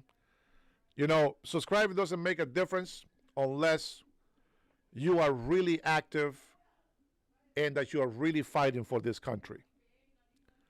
I would love to represent the good people of America. And in the way, you guys may one day see me wearing this little pin with a suit. Sometime after we start campaigning. And I'm going to keep that on one side, and I'm going to keep the bigger American flag on the other. Maybe the Washington seal pin on the other side. But only because I really believe that migrants are a great addition to this country. But we also need to make sure that the migrants that come to this country are going to want to come here to make this country better so that they can contribute, not take away. You see, our economy is suffering. And I hear all these complaints from Democrats, from libtards and all these socialist people, but I don't see them doing anything to help. They're only bitching and complaining and whining, but they're not helping.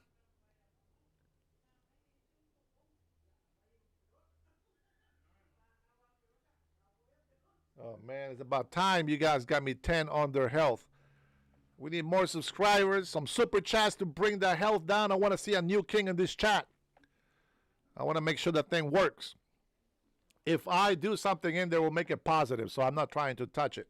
I'm trying to see. I know that a lot of people have subscribed, so I'm not sure if it's being faulty or what, but my health should be down under 3,000, way under 3,000 already. And I just now started to see it in there. Adam says, Dennis, if you're serious about running for governor, I'm willing to do a confidential consultation with you. Oh, Adam, hey, that'd be great. I may be able to give you some private advice, a small favor. Hey, ¿qué pasa, güey? That's what I'm talking about, baby. You can email me here, my friend. And yes, we are dead as a heart attack, as they say. Email me right here, okay? I appreciate it, brother. It means a lot, Adam. Here, one of the things that I will let you guys know, okay? We are just simple people, simple folk that want this country, we want our states to prosper. We want our people to be taken care of. The reason why we are communicating is not so that you can give me false bullshit or insults. I want you to tell me why you support what you support. You know, people always complain to me here about, oh, the farmers, oh, the tariffs, they're destroying the farmers. But they don't do anything to help the economy. They don't do anything. I want to, you know, it's like my mom will say to me and my sister, you guys are complaining about this and that. I want to see what you're going to do to fix it. If your sister is acting this way and you're acting this way, what are you going to do to fix it? Because if you don't, there's a belt with your name on it. So we got to make sure that we listen to everybody. I want to hear, hey, Dennis, you know what? The tariffs are hurting the farmers. How? How is it hurting the farmer? Well, you know, the fertilizer. The fertilizer that comes from across the ocean. The fertilizer is hurting the farmers. Well, I don't want to just hear that. How do we fix it? Can we make fertilizer here in the United States of America? I mean, I'd be willing to think that we can make fertilizers for our own land. Let's be clear. Let's be clear. Indians, or for some of you guys that don't like, I like to be called Indian, okay? That means God's people. But if you want to be called native, however you want to say it, did you think that they knew how to farm? They didn't know jack squat about farming. Yeah, maybe a couple of things, right?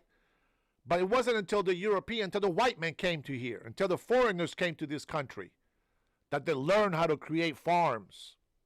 And you can hate white people, but I know so much history to where I've seen white people just come up to settle, to build, and to edify, and then just everybody just builds to suppress and oppress and destroy. I don't know what it is, man. And it's not like I'm trying to be white. I will never be white. I don't want to be white. I like to be a lighter shade of brown, and I'm happy with that right there. It's a hat. Get over it. You tell him, Cheryl. You tell him, Cheryl. Yeah, Trump ruined the economy, guys.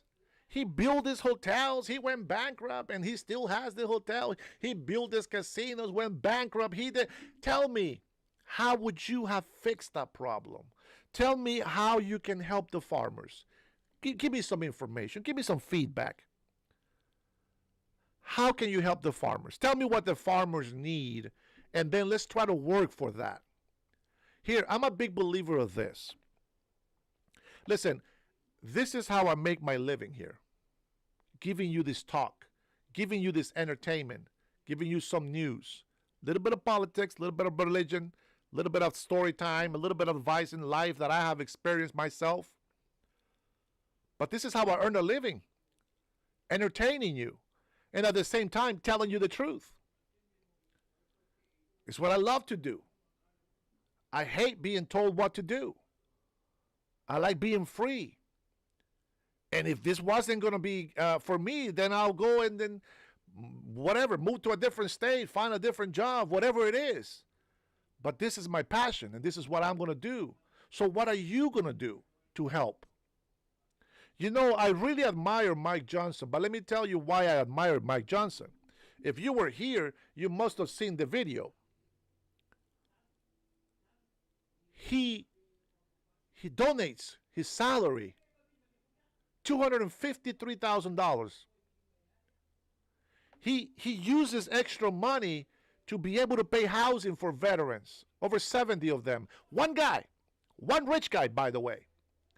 Go ask a broke socialist how many people's rents they have paid.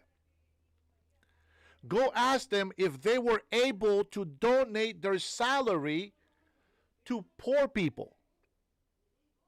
Ask yourself that question.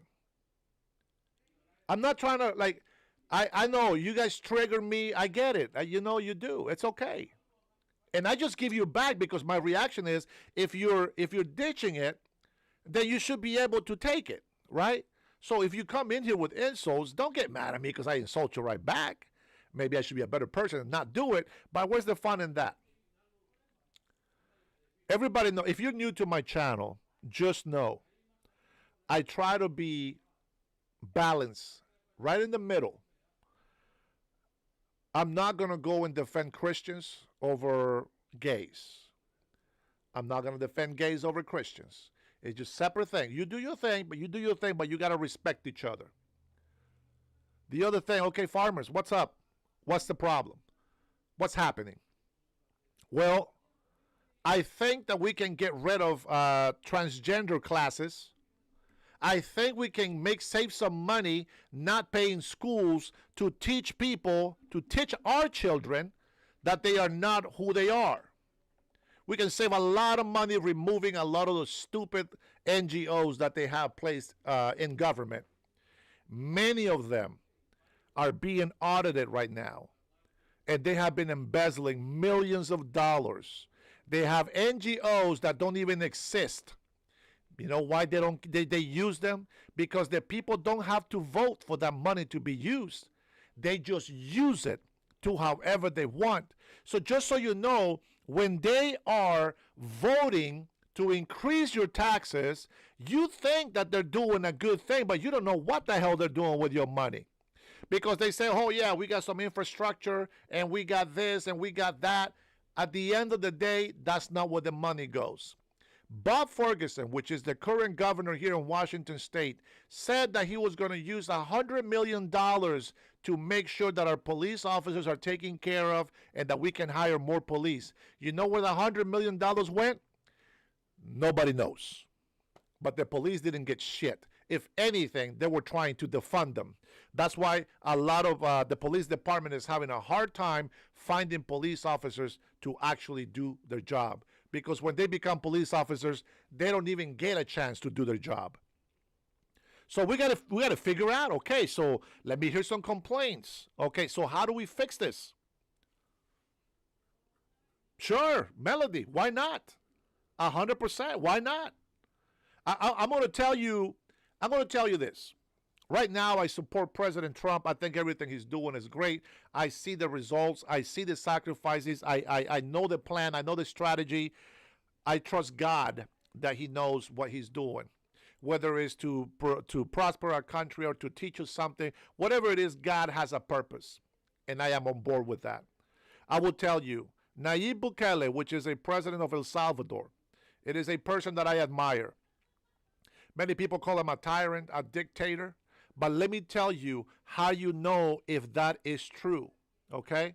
If that is true, watch this. I'm going to give you an example. Nayib Bukele is called a tyrant. Nayib Bukele is called a dictator and a horrible president, right? Okay. Nicolas Maduro from Venezuela is a dictator, is a drug lord, and he oppresses the people. He's a tyrant and a dictator. Okay, we got that. And you say, well, hey, Dennis, how about you tell me why that is? And I said, well, I don't know. Here, first of all, let's find out who is who.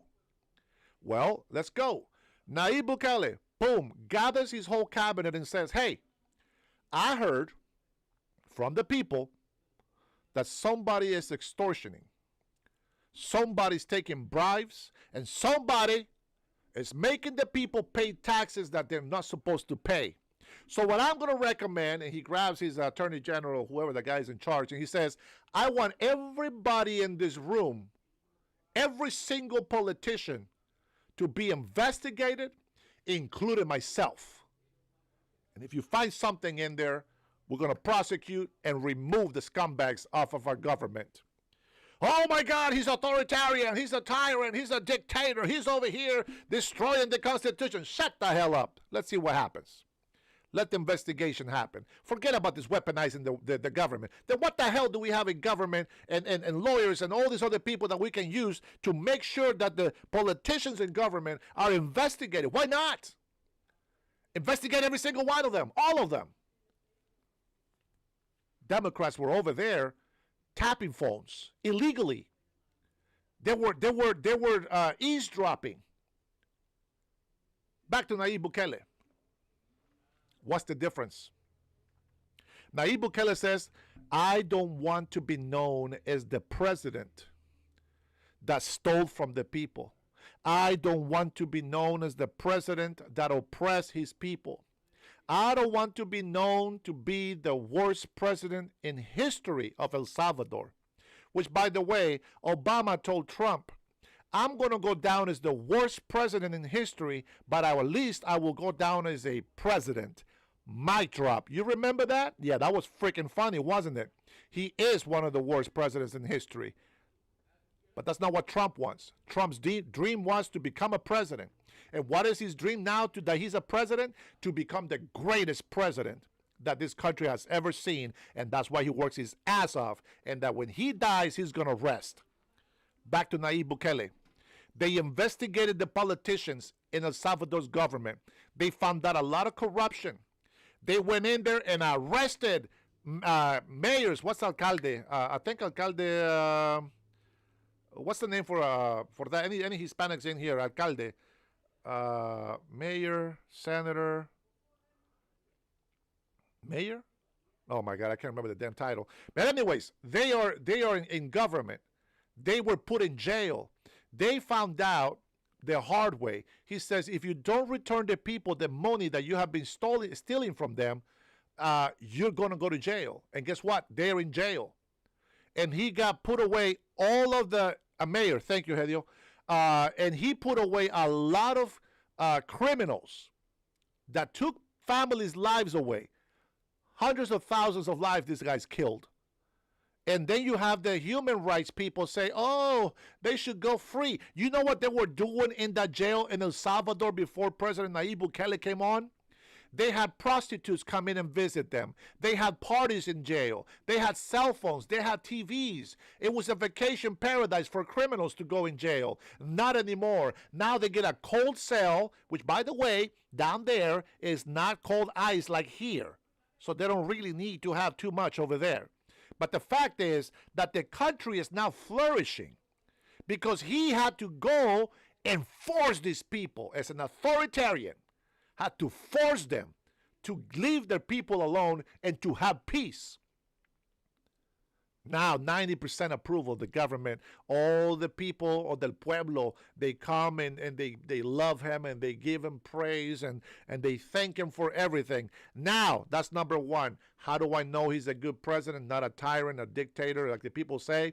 Because the fruits show how the country has become lifted up to where corrupted politicians, they were making huts, literally huts of sheets of plywood that were falling apart. And here's the tyrant that they say he is, and builds an actual massive, strong structure schooling system for Salvadorians. And he paid a lot of money for free scholarships.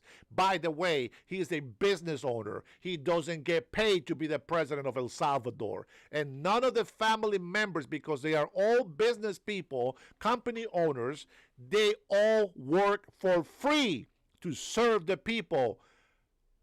Here we go, Nicolas Maduro, an actual communist dictator, tyrant, and drug lord. He sells drugs and sends them to the United States of America. He's the one that is in charge of the Cartel de Soles, which means the Sun's cartel. And he sends all his crazy-ass people from mental asylum institutions. President Trump is not wrong about that. He sends his worst criminals over here to the States with the excuse of asylum seeking, which, of course, there's a lot of Venezuelans seeking asylum, but they should have sought asylum more south or to the next country that is not Venezuela, but not all the way to the United States of America. It is unbelievable and unattainable to support an extra 50 million people at once. Inflation needs time to align with the people's money. I'm not even going to go into that anymore. I spoke about this many times. If you have not been on my channel before, you've been missing out. But here we are. He promises the people money. We're going to make sure everybody rich, because Venezuela has a lot of oil, a lot of rare earth mineral in the earth. He promised all of this. In the meantime, he's the only one that's rich. He cheats on elections. They are rigged, like them have them over here. Now, the Democrats know that we are going to be paying attention to the software, to the machines. So what is plan B? Illegal immigrants. Let's make these guys come in here and vote. Let's pass Prop 50 in California. Let's redistrict. Let's redline again. Let's make sure that we do this to cheat. They know how to cheat and nothing of how to help this country. So now you have Nicolas Maduro, which brought the country that was under 3% of poverty level. Now that country is over 70% poverty level. And the Nobel Peace Prize winner says that President Donald Trump deserves the Nobel Peace Prize. That's right. That's right. So look at the difference. The country became from 3%, 70% using their socialist communist way. 70% of the country became poor and is below poor line, like Cuba. Cuba doesn't have clean water. Most of the time, they don't have water. Electricity is scarce. They don't get that luxury that you get here. Their money doesn't mean jack squat. When tourists go to Cuba, they have to beg for their money. Prostitution is huge because they're so poor, they're so desperate. And here in the States, you got people selling their body, OnlyFans. Why? Because they need to provide for no, because they want that quick buck, they want that quick dollar. They'd rather sleep with a guy than to go wash the truck for the same money. I kid you not. If you offer a woman $100 to sleep with her, and I'm not talking about like real women, I'm talking about prostitutes, and you say, you know what? How about you just wash my truck? I'll still give you $100, but just wash my truck. Prostitute said, no, thank you. No way, that's work. Unbelievable. Unbelievable. All right, so Melody wants to do a live chat. How about this? Why don't you call me, Melody? 425-583-1155. I'll wait for your call. Let's go. Let's do this. 425-583-1155. You guys want a live chat? How about we live voice? Give me a call. How about you, John? John James? 425-583-1155. Tell me, what have Democrats done to help this country? Go ahead. Melody, you have a voice. Go ahead and call me. I know you're not at work today. Today's your chance. Why do you think that is that USA has brutal sanctions on Cuba and embargo? Oh, but you know why they have them, right? There's a reason for those sanctions. It's not just because we don't like Cuba. No, it's because of the shit that they bring into our country, what they're doing to help all communists. We don't want that. They got to change. Now, go ahead, James. John James, why don't you call so people know who you are? Go ahead. Block your number. *67 425-583-1155. I will let you go ahead and talk, okay? I'll let you go ahead and, matter of fact, I'm not even going to ask you a question. I'm just going to let you talk, and you give me a point that you think is going to help me realize the error of my ways. Go on. It doesn't matter. Whatever you want to say. That's right. 425-583-1155. Yeah. Yeah, *67.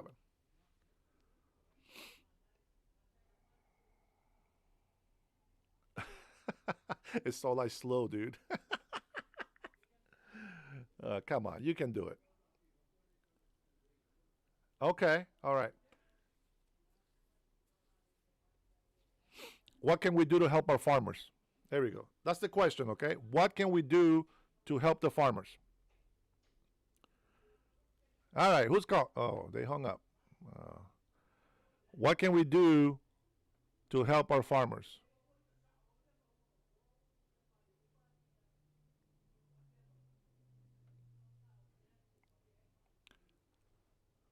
There we go. What do we got? Hawaii? All right, who's calling and what can we do to help our farmers? Aloha. Hello? Hi. Are you there? Are you talking to me? Yes, there's only one person on the phone. Okay, Melody, so I know that. Melody, finally you called me. You were at work last time, right? How come I can't hear you through the phone? Shit. I've never done this before, so forgive me. I'm putting the phone next to the mic. That's how I do it. Oh my gosh. But you should be able to hear it though. I can't hear you through my phone. I have to have your podcast up on my screen. How about I okay? can hear you only through that. Okay, let's try it that way. Hopefully you don't. Done this before. Hopefully you don't get an echo. Try it. No, there's no echo. Oh, okay. Then use it that way. It's okay. I don't know. There might be a delay though. That's the problem, I think. Okay, so I really seriously want to do a respectful debate with you, okay? Yes, ma'am. I need you to try to throw your hate at me because, honestly, it doesn't get anybody anywhere. Do you agree? Yes. So, Dennis, the other day I seen a post that you made about telling veterans that they shouldn't be violating the law by stopping ICE from doing what they're doing, right? Yes. So this is my comeback at you. Uh-huh. Remember the oath that you took when you became American? Yes. You pledged to defend the Constitution, right? Yes, correct. Okay, so you also support a president who violates the Constitution on a daily and divides our great nation. But you don't see it that way. No, I don't. Okay, citizens, to become a citizen, it's a privilege. That's right. And yet, you're turning around and applauding ICE, Yes. who is terrorizing cities, grabbing people at immigration offices that are doing their daily, their however you guys do it to come to your meeting, right? Yeah. You had that privilege yourself, but yet you're applauding ICE, who are not allowing these immigrants who had paid tons of money. You know how much money you paid to become a citizen, right? I didn't. I did everything the right way, so I didn't pay that much money. Yeah, exactly. And these immigrants are doing the same thing, but you applaud ICE. No, it's not the same. Well, they're coming into immigration offices. They're attacking people who are doing the same thing that you did. All right. How would you feel if you're driving down the street and all of a sudden ICE rams into your car, pulls you out of your car, and detains you and arrests you without due process? How would you feel? Yeah. How would you feel? Well, so let me put something into perspective. One, if we didn't have permission to come into this country legally, I would have never been here. We tried twice, and we didn't come here until we got permission.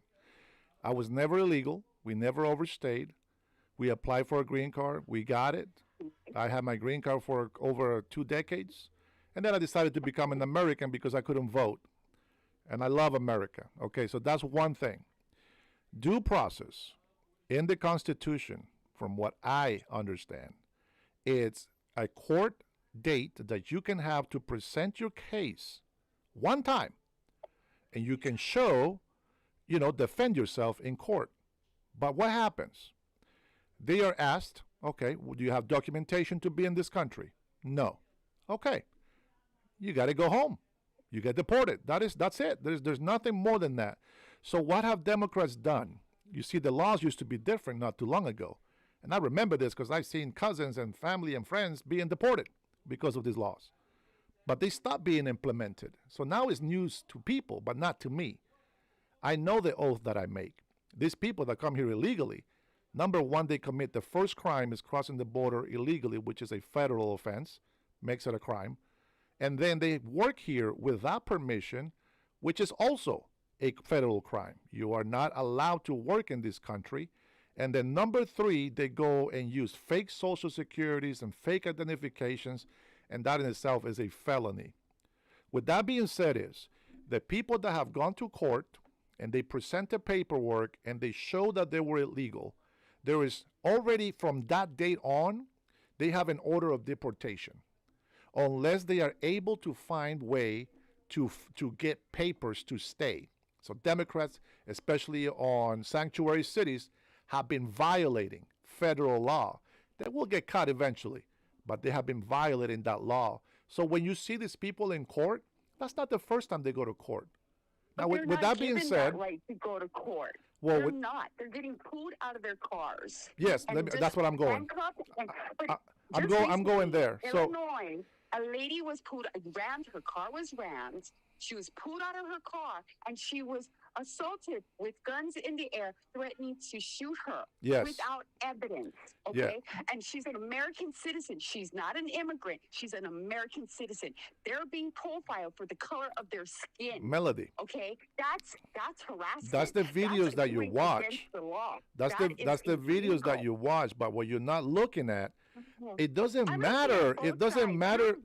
You're right. You are right. There are people who do things that is under the law, okay? That they are using fake Social Security and everything. But that's not the vast majority. There's a system there to protect all citizens. Yes. You're telling people that it's okay for ICE to just come here and assault citizens. Yeah, they can't do that. Okay? They- Doesn't matter. Yeah. You are telling it's okay for ICE to walk into an immigration building and yanking people who are having their appointed time to sit there and talk to the person who is giving the interview to them. And Yeah. you're applauding that. What makes you so emboldened that you had that right yourself and you went through the process? You took the test, you took everything that you needed to do Yes. to become a citizen. My Okay? my If you oath. have that I have right, an oath these that I people made. don't have these rights. Are you That's why I'm getting pissed off at you. are you born in this country or are you an immigrant as well? Oh, honey, my mom was 14 years old Okay, when fucking America that took makes sense. Hawaii away from So us. so you don't know what it means like to make an oath. Oh, I know. No, what you it means, don't. because you know You what? don't know I what to went make to an oath. No, you don't. private school, You don't know what it means. educated. No. All-girl private Catholic school, educated. Okay. Okay? That doesn't mean you're right. That you can have all that education and it doesn't mean that you're right. Living with prosperity and happiness. Okay. You don't want to give that to the people. You want to fucking be on Trump's propaganda and spewing hate, misinformation, No. distorting truth from All right. fucking lies. All right. Breathe a little bit. Breathe a little bit. Breathe a little bit before you pass out. Okay. Yeah, but you're right now you're closing your mind. So let me rebuttal that one. Let me rebuttal what you just said. Okay. Now you relax while I do my point. For number one, when I became an American citizen, I had to denounce the government of my country so that I can support this country. The laws of this country tells me that you are not to cross that line illegally. And I don't care if they're your friends, if they're your cousins, if they're your family. They come here illegally, they need to go back to their country and be repatriated. You are not going to make our president, who is following the law and calling it unconstitutional, you're falsely accusing him, which is what Democrats have been doing for decades to all of us. They've been taking advantage of our country and taking our freedoms away. Let's bring out COVID-19. When they told me that I was a demon because I didn't want to get the jab. You remember that? They shut down the whole country. You guys don't listen to that. You guys were okay. You were complacent giving your rights away. I'm not. I am not going to defend anybody that assaults an officer. The lady that rammed the ICE agent's car, I am not going to defend her. She needs to be body slammed, handcuffed, and thrown in the back of a car. I have no respect. It doesn't matter. It doesn't matter. If you obstruct it, no. I'm not done yet. I'm not done yet. So my point is that if they are going to be obstructing ICE officers, federal agents, by the way, and they're over there chanting violence against them, if they're going to get involved because I don't give a shit if you're a citizen. Doesn't mean that you're a saint. If you're a citizen and you're breaking the law, your ass needs to be handcuffed, slammed on the ground, and thrown in the back of the car. I don't care if your grandmother served in the military. If you break the law, you are going to jail. You will get maced. You will not be allowed to destroy this country. You see, that's the difference between you people and me. See, I'm a migrant that became here the right way, became an American citizen, and I respect the law. You are willing to break the law because you're a citizen. It should be the other way around. You should be fighting next to me to make sure that Americans are respecting our police, that they are respecting the federal agents that are doing their job. They are being doxxed. People are being shot. They are being violent. You got to be able to stand up for America, not for your selfish, dumb, Democrat, socialist, libertarian way. That's not how it works. Your feelings don't mean shit to me. What I care is that people respect this country and the law.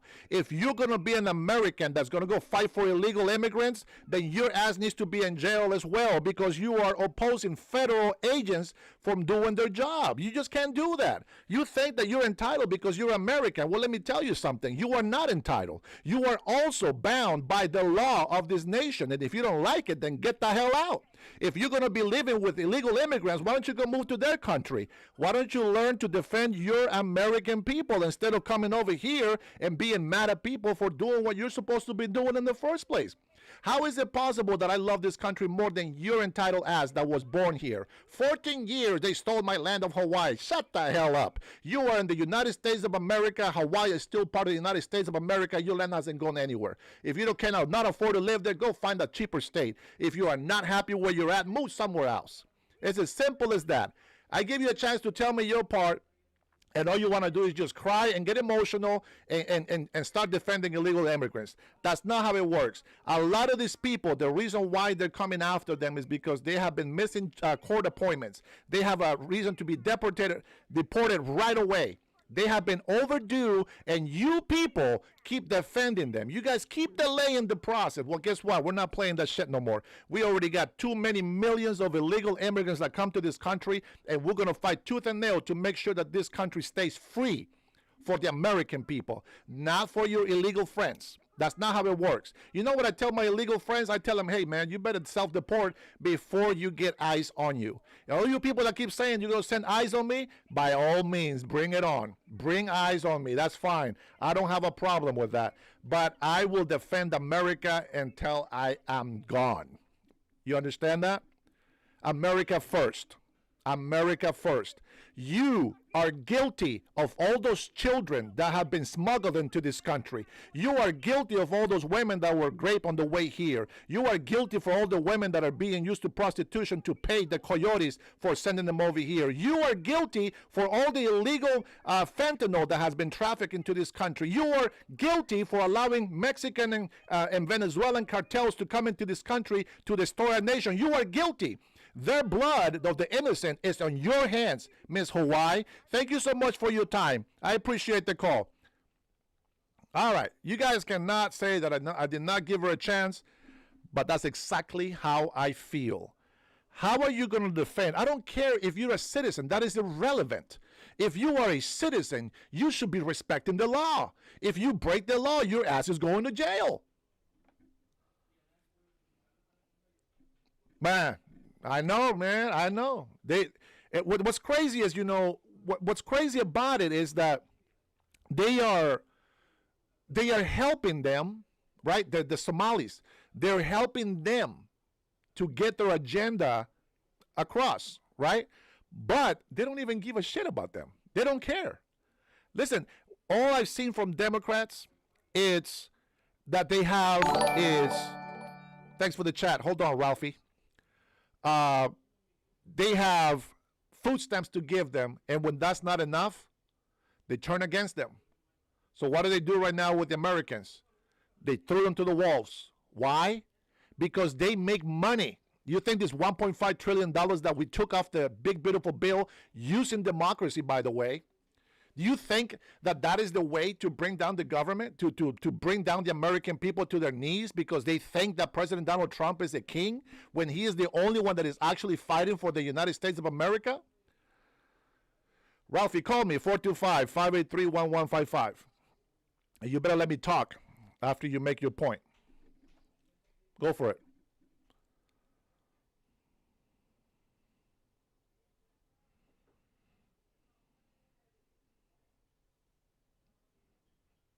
Go ahead, Rafi. 425-583-1155. Let's go, baby. You guys are getting me lighted up. Getting the juices flowing. Oh, man, you guys are gonna kick me out from being the chat boss?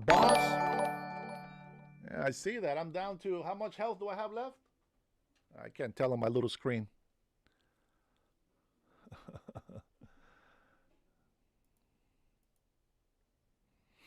Oh, man, that boss health is going down. Go on, Ralphie. Is that you calling? Is that you, Ralphie? All right, hold on. Let me time you up real quick.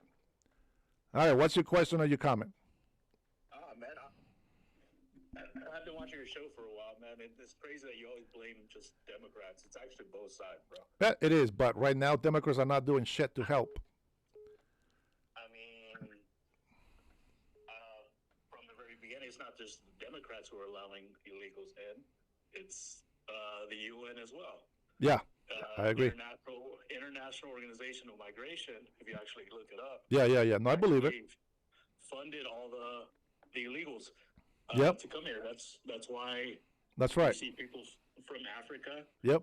Being able to actually afford to come, well, go to Mexico, and then make their way into the U.S. Yep, that's true. The Chinese as well.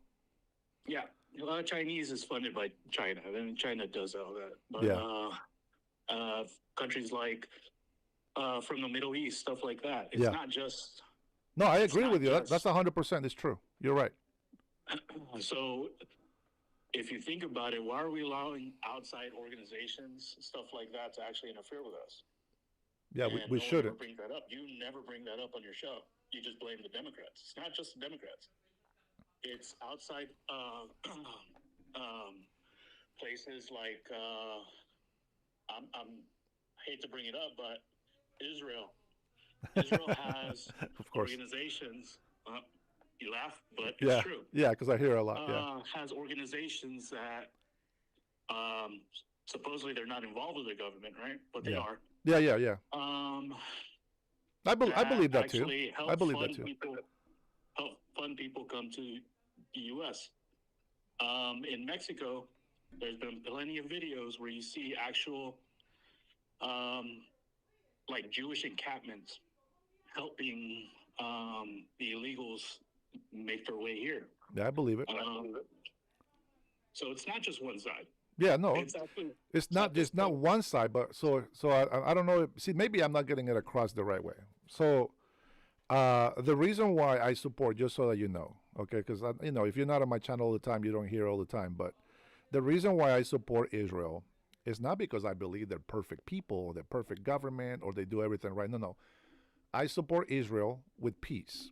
I'm not saying they're not involved with something shady. They could be. I don't know. I don't care. We are doing the same thing. Every country is doing the same thing. Of course you don't care. You just want No. to side. No, so what I'm saying is this. I don't care what anybody's doing in their country.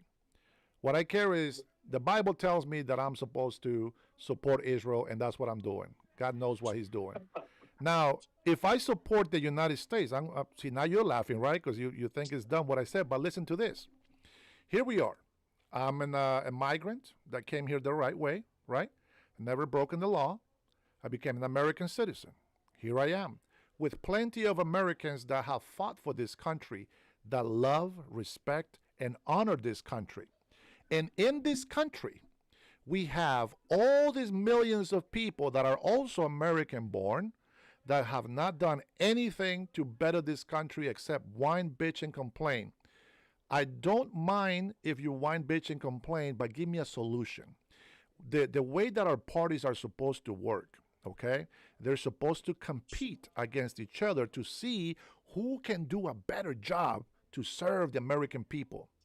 But the difference is this, is that we're sitting here, and regardless of how many people want socialism, the minority of the Americans that believe in capitalism are supporting over 70% of socialists in this country. So do I still support the United States of America? Or do I say, oh, hell no, F this country because all these people are bad? No, there's going to be good and there's going to be bad. But I only support America. And you mentioned yeah, the America first. I may not sound Hispanic, but I'm pretty Hispanic. I'm first gen. It's all good, brother. I work for the government. I see every end of the government. Which part of the government? You're a Democrat? I can't say. You're a I will Democrat. not say. Are you a Democrat? I'm not a Democrat. If you're not Republican and you work for the government, you're a Democrat. I voted for fucking Trump, dude. Did you? Yes. Okay, wait. Why did you vote for him? Because everything he promised was great. Yeah. Not everything he said has come through, though. I like it. Okay, what did he promise that you thought was great? There's plenty of stuff. Just one. Well, it took him a while to finally put out the JFK stuff. which is actually interesting. A lot of the redacted stuff on there was involving one country, but that's fine. Epstein stuff he refuses to put out. He's not going to put it out. They released the files already. We're waiting. Yeah, he remember that judge, right, that blocked him? There's been judges blocking him, bro. They don't want to release the information. But there's over 33,000 pages last time I checked. But okay, I'll give you that, and also the Epstein files, the JFK. But you have to remember, President Trump, man, he's not FBI. He's the president, right? So the president is going to promise things that he has control over, and he can tell, like this Republican right here, right? He can tell him, hey, I need you to do this, and it's up to him to do it. Stuff he hasn't had full control over, but he's done executive order. Yeah, but he can't do that for everything, not all at once. I think you have to agree with me. For being in office for 10 months, do you think he's done enough so far for the time that he's been in office? Yeah. So I can tell you. I'm not hitting every aspect, but what I'm saying is, I'm attacking your kind of point of views because it's just, left all this, left all that. Yeah. So here's why it sounds that way, okay? The reason why I have to say left and Democrats all the time is not because I'm making them guilty, but it's because I have to keep defending myself. And so I have to keep bringing up the subjects that what they are doing is not helping us. That's the difference. If you look at certain factors and you look at certain things, agendas, there is no more left and right. Yeah. If you look at it, when the whole LGBTQ, ABC BS was happening, they were trying to take away our First Amendment right. How? By making people call them by their pronouns, correct? Yeah. They were making such a big thing. Yeah. Same thing's happening today. First Amendment rights going to be affected the most when they start taking the anti-Semitism stuff a lot more serious, even though you're just bringing up facts. Yeah. Stuff I said right now could be seen as anti-Semitic.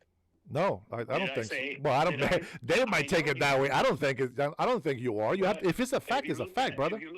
If you looked at comments in your chat, when I said it, sure enough, they're like, "Oh, here we go with the Israel stuff again." Oh, yeah, as we hear a lot, brother. But it's not what you're saying. They say like this. See, you're speaking sense. I can agree with that. But when they normally come and say something against Israel, it's not what you said. See, I think you agree too much with me. Yeah, so that's different. See, I can't fight you with that because you're right. I mean, like, what the hell am I going to fight you about?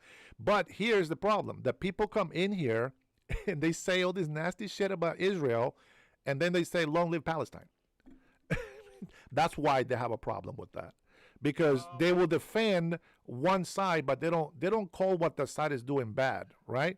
And it's. I'm America first at the end of the day. Same here. All I know is one country takes advantage of us to the fullest extent. It's even back from the 60s when they took the nuclear blueprints, when spies were found, all the way back into when they bombed that, that Navy ship, USS not Lexington, I forgot the name of it, but back in the day, kind of calls a false flag event. There is certain things in history that you could actually say that Israel is not great. Yeah. Regardless of what the Bible says, you have to look at it as the end of the day, that's not the same people that the Bible mentions. That is not. Well, the Bible says that the Jews are going to be punished by God for not following the law. Those people are from Europe. Yeah. They're not all the same people. It's not. None of us are. None of us are the same people. Our native heritage is not the same either. We're all mutts. We're all mixed. I mean, thank goodness for some of my heritage changing. Man, I'll probably be sacrificed to some rock right now. Okay, you're saying we're all mutts, but then you put people on a pedestal? No, I don't put them on the pedestal. I think you misunderstand why I say I support Israel as much as I support the United States of America. But I do feel. Okay, so we're both agree on that. We're both America first. So What can you do? You said you put them on the same pedestal, man. Yes, of level of respect when it comes to the good side of it, not the bad people in Israel, not the bad side of the government, the good side. Anytime we've gone to war, it's only been America. I don't really see much Israelis going up in there and actually, fighting our wars or fighting their wars. No, they fought with us many times. We get a lot of money from them as well.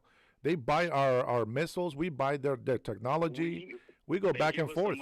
We go back and forth. They give us the money that we give them. Yeah, it's an exchange. You have to exchange. Sometimes I give you some money because you're broke, and sometimes you give me some money because I'm broke.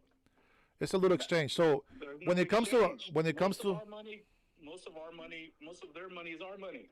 But you know what? We have given. How much money have we given Israel so far?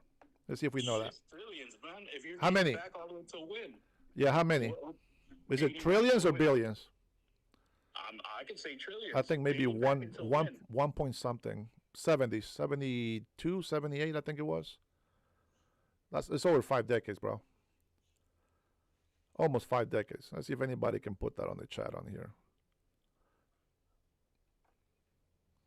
So here's how I go America first. And I don't know, you've been on my lives a few times, I think. Sure. Yeah, one of the things that I have mentioned before is this. Like right now, we're gonna go and we're taking care of Venezuela, right? A lot of people don't like that. Oh, America first, blah, blah, blah. And then the other side of the people say, oh, they just go in there for the oil. My answer is like, no shit. It's if we're going to help somebody, there's got to be something for us to gain. Because if we keep just giving money away like the Democrats, see, this is why you hear the Democrats a lot. The Democrats have been giving a lot of money away, which is fine, right? We're helping people, we're helping countries. But there's nothing in return. We're just hemorrhaging money, billions and trillions of dollars, right? I mean, we've done that before. I know, and we got to stop it. But we got to stop it. So now happens this. So now we're going to go and help the Nobel Peace Prize woman become president. The Democrat says that we're just trying to change our regime. But she's actually the legitimate president, supposedly, right, from what we hear. And then we know that, that Maduro, you heard me mention them earlier, right? We're going to take this guy out. There's no question. He needs to be put in jail or taken out completely. You have an issue with, even if it was, okay, say they rig the elections. Yeah. Doesn't Ukraine do the same thing? Yeah, but Ukraine, so that's what I'm going with it. Right? So we really don't want to meddle into everything politically in all the world, but we want to make deals that's going to help us. So, for example, if, like right now, Nicolas Maduro had offered President Trump over $1 trillion worth of oil, right? And that he's going to give him access to the rare earth mineral from Venezuela, which they have a lot, and we can make trillions of dollars on this economy, right? But the problem is that he is a dictator, which is also responsible for hundreds of thousands of Americans' lives being taken because of the drugs that his cartel does, right? So the other president, the lady, right, Maria Machado, right?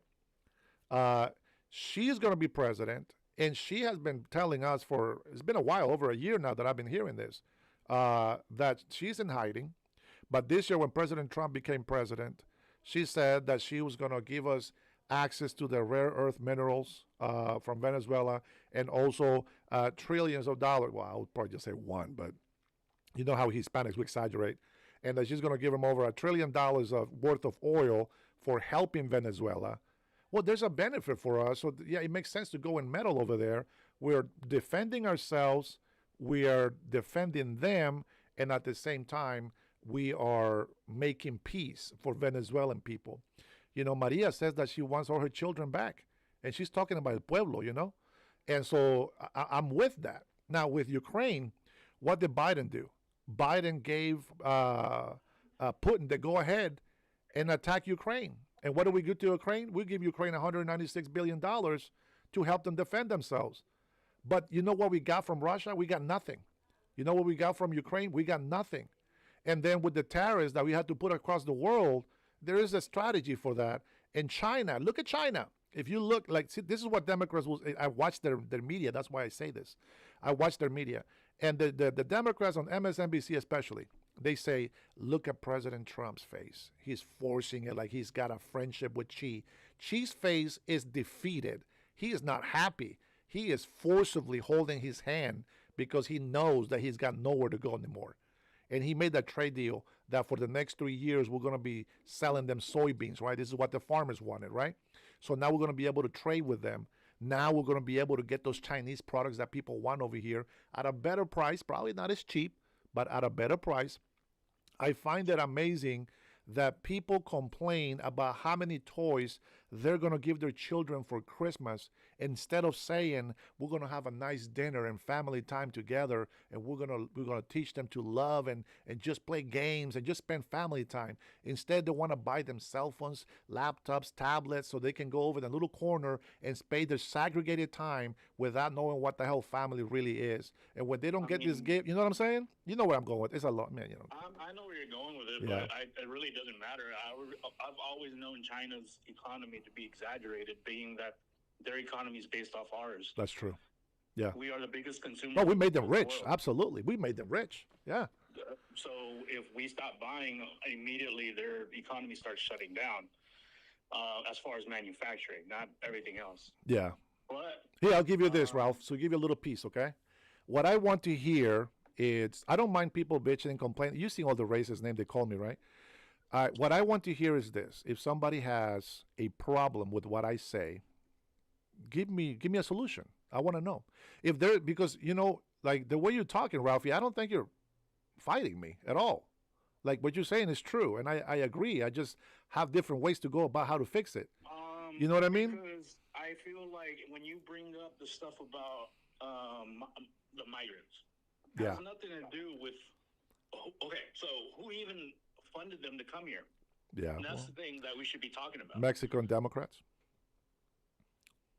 I just brought it up earlier. Yeah, I know Soros. him. Soros supports Democrats. So yeah, Democrats. The UN. Who? Oh yeah, well, that too. But the last official report that I heard from the news down from Mexico Yes, was we all know Soros is funding that, right? Yeah, But yeah. as far as everything else, as far as getting them out of their countries, Yeah. United Nations is actually doing that. And what Because what you have gotta I think said about United how is Nations? How is someone from a poor country of Africa, Mhm. which their money is fractions of even the Mexican money, which is fractions of U.S. money? Yeah. How can they afford to get from Africa to Mexico? Yeah. Yeah, no, that's true. Now, do you know? Have you heard me say anything about NATO? No. On what regards? On everything. I think NATO is a piece of shit. It's a waste of money. I don't think we should be part of it. I don't think we should support them at all. Because I agree with you. They don't work to make peace. They just look. It's like what the Democrats here in Washington State did. Here's the thing: you got to pay attention of the agenda of the Great Reset and sending migrants. This isn't just happening to our country. It's happening to every country. Yeah, I know, man. I know. But look, Just to blame the Democrats on one side, it's not. It's both sides. well, it's not Republicans doing it. But it's both sides. If you look at it, NATO's not Republican. How much of both sides are compromised? You can't say both sides aren't compromised. That's why I support Trump. Trump will keep them in line. He yells at the Republicans. You know that, right? That doesn't mean. But that's what I'm saying is it's not Trump. So there's politicians that might be corrupted on both sides. Let's talk about pharma. Both sides got a lot of money. Some almost got over $1 million in pharma money, but nobody talks about that one. Now, what the Democrats have done here, because over here in Washington State, we're a blue state, right? So they're Democrats. It's a 68% Democrat state. That's why I probably won't even win when I run for governor. But the point is that we still got to make our voices heard. You know what they did over here with the homeless to fix the homeless? Okay, it's like if we bring up Democrats, but then we don't talk about how they get their money, who funds them. Oh, I know how they get their money. You're just wasting your breath. No, they get no. I always say it. They get their money from us. They use NGOs to launder their money. But you know what they did to supposedly fix this homeless issues that we have here, which they didn't because there's still more people became homeless. They send a lot of our homeless to Hawaii, where Melody is from. And she's bitching and complaining about us doing that.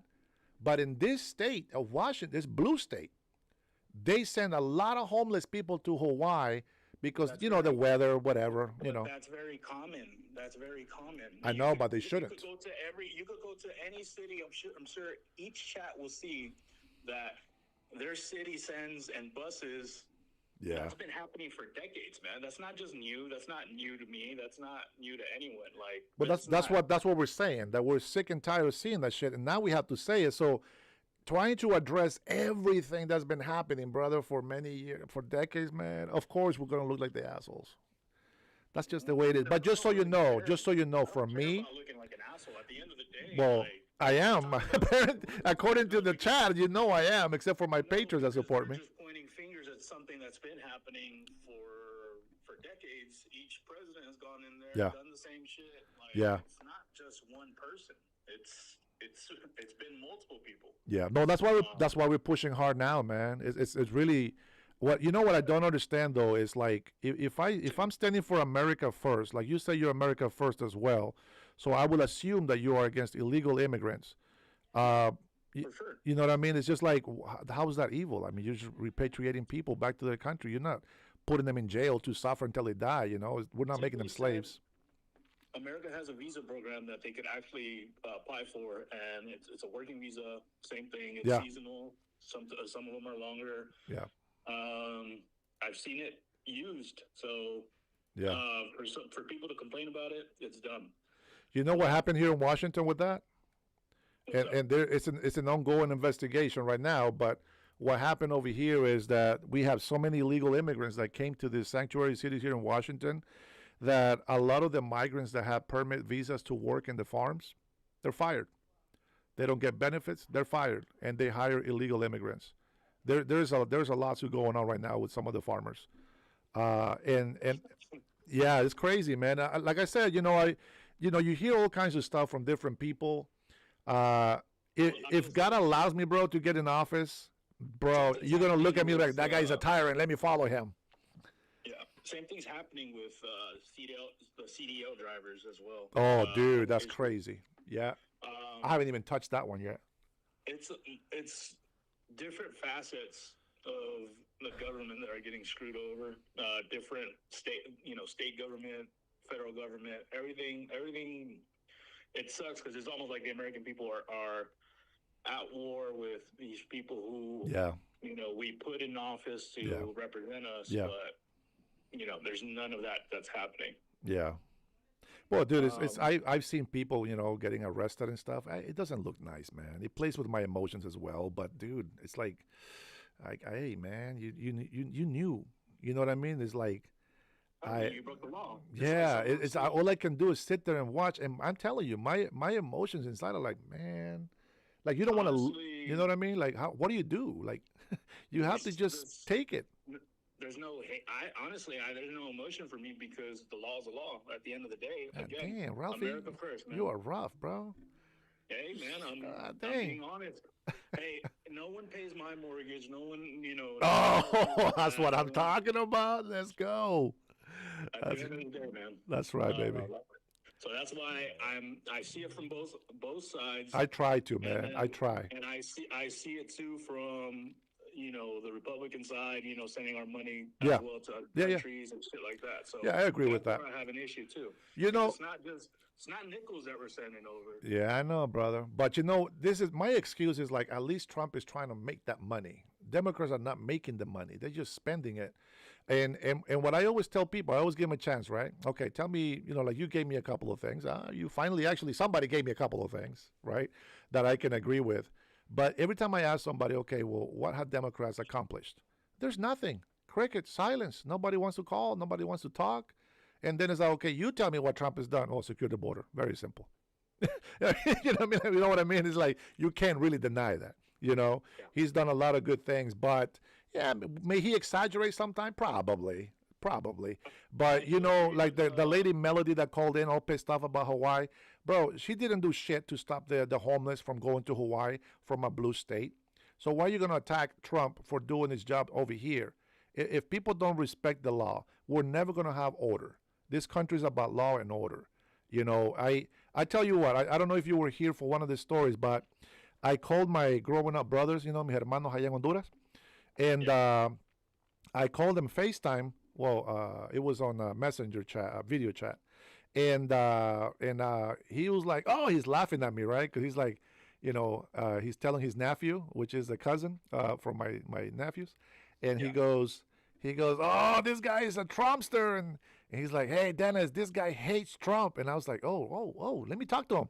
I said, what happened? He get deported? He's like, yeah.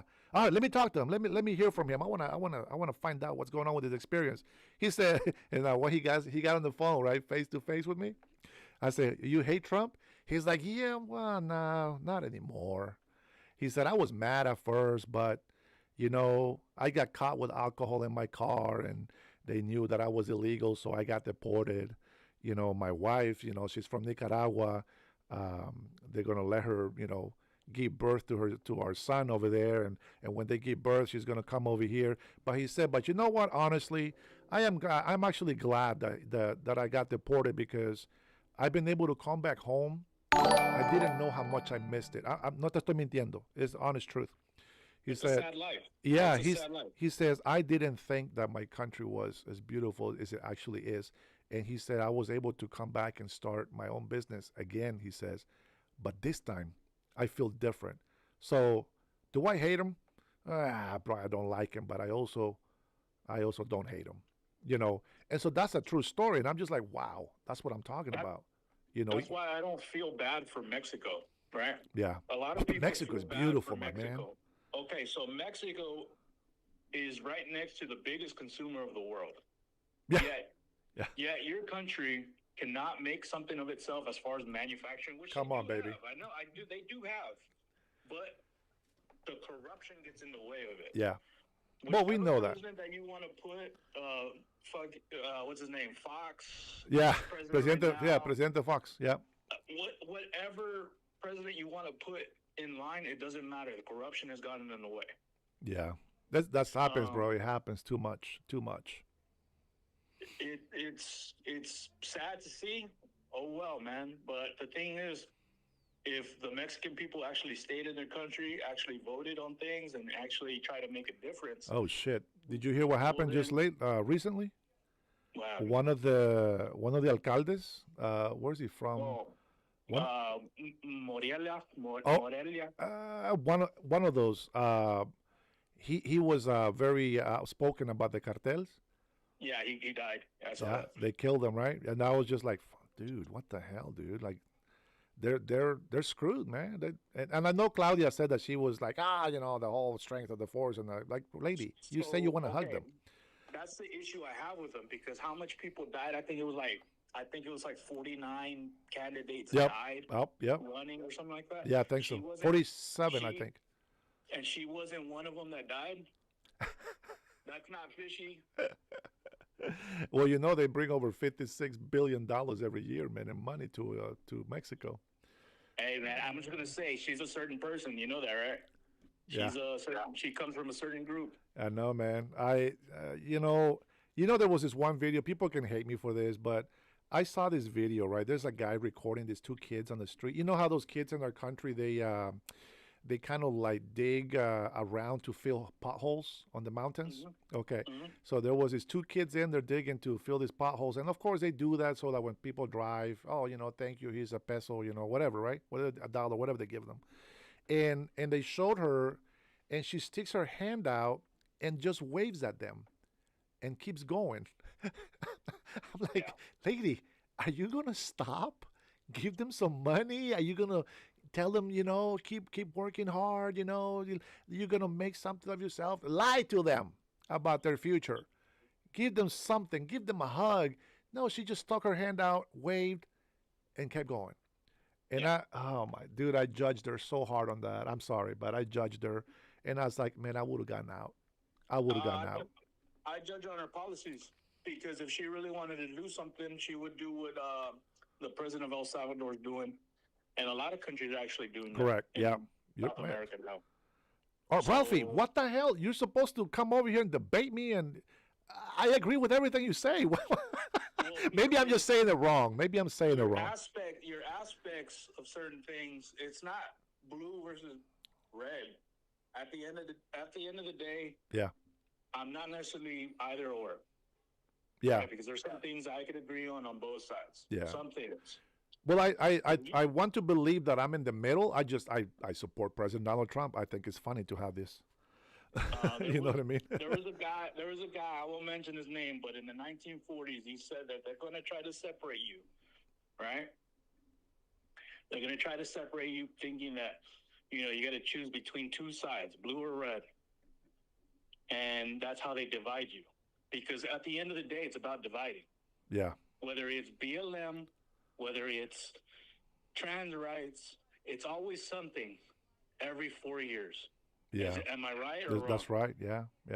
Why is that? Well, I mean, they cater to people's emotions. Whatever the emotion is strongest at that time, they go by. Because it's they like try fashion. to divide you no matter what. Yeah. It's easy to divide the ignorant. You know what I'm saying? Yeah. But it's also easy to divide, the sides who think they're on the right. And we're not always on the right. There's certain things that we're wrong at. And we won't know until 4 years, 8 years. We'll see. Yeah. We can't say, because every policy that comes to light, every policy, and you could go back all the way until, what was it, the policy that happened after 9/11 to try to listen to terrorists, on the cell phones and crap. Oh, yeah. That expanded. What happened with that? That expanded all the way into modern day where companies are able to listen to you. Yeah, they listen to us right now. Exactly. Yeah, it's true. So you don't know the effects of certain bills until 4-8 years down the line. Yeah. So you got to look at the fine print. And people don't look at the fine print. They just look at the title and they're like, oh, man, that's the best thing that's ever happened. Yeah. But you see somebody in the chat said, look at the Central Americans speaking on politics as if their countries are booming. Hey, you called in. You're in the mid, bro. I get it. Here, I'll give you this last point so that you can go. I appreciate your call. Ralph, man, you amaze me, actually. Let me tell you what I want in this country. Okay, we already know where I stand with illegal immigration. We agree on that. I know the United States of America, we need Democrats, man. We need socialism in this country, but not to be a socialist country.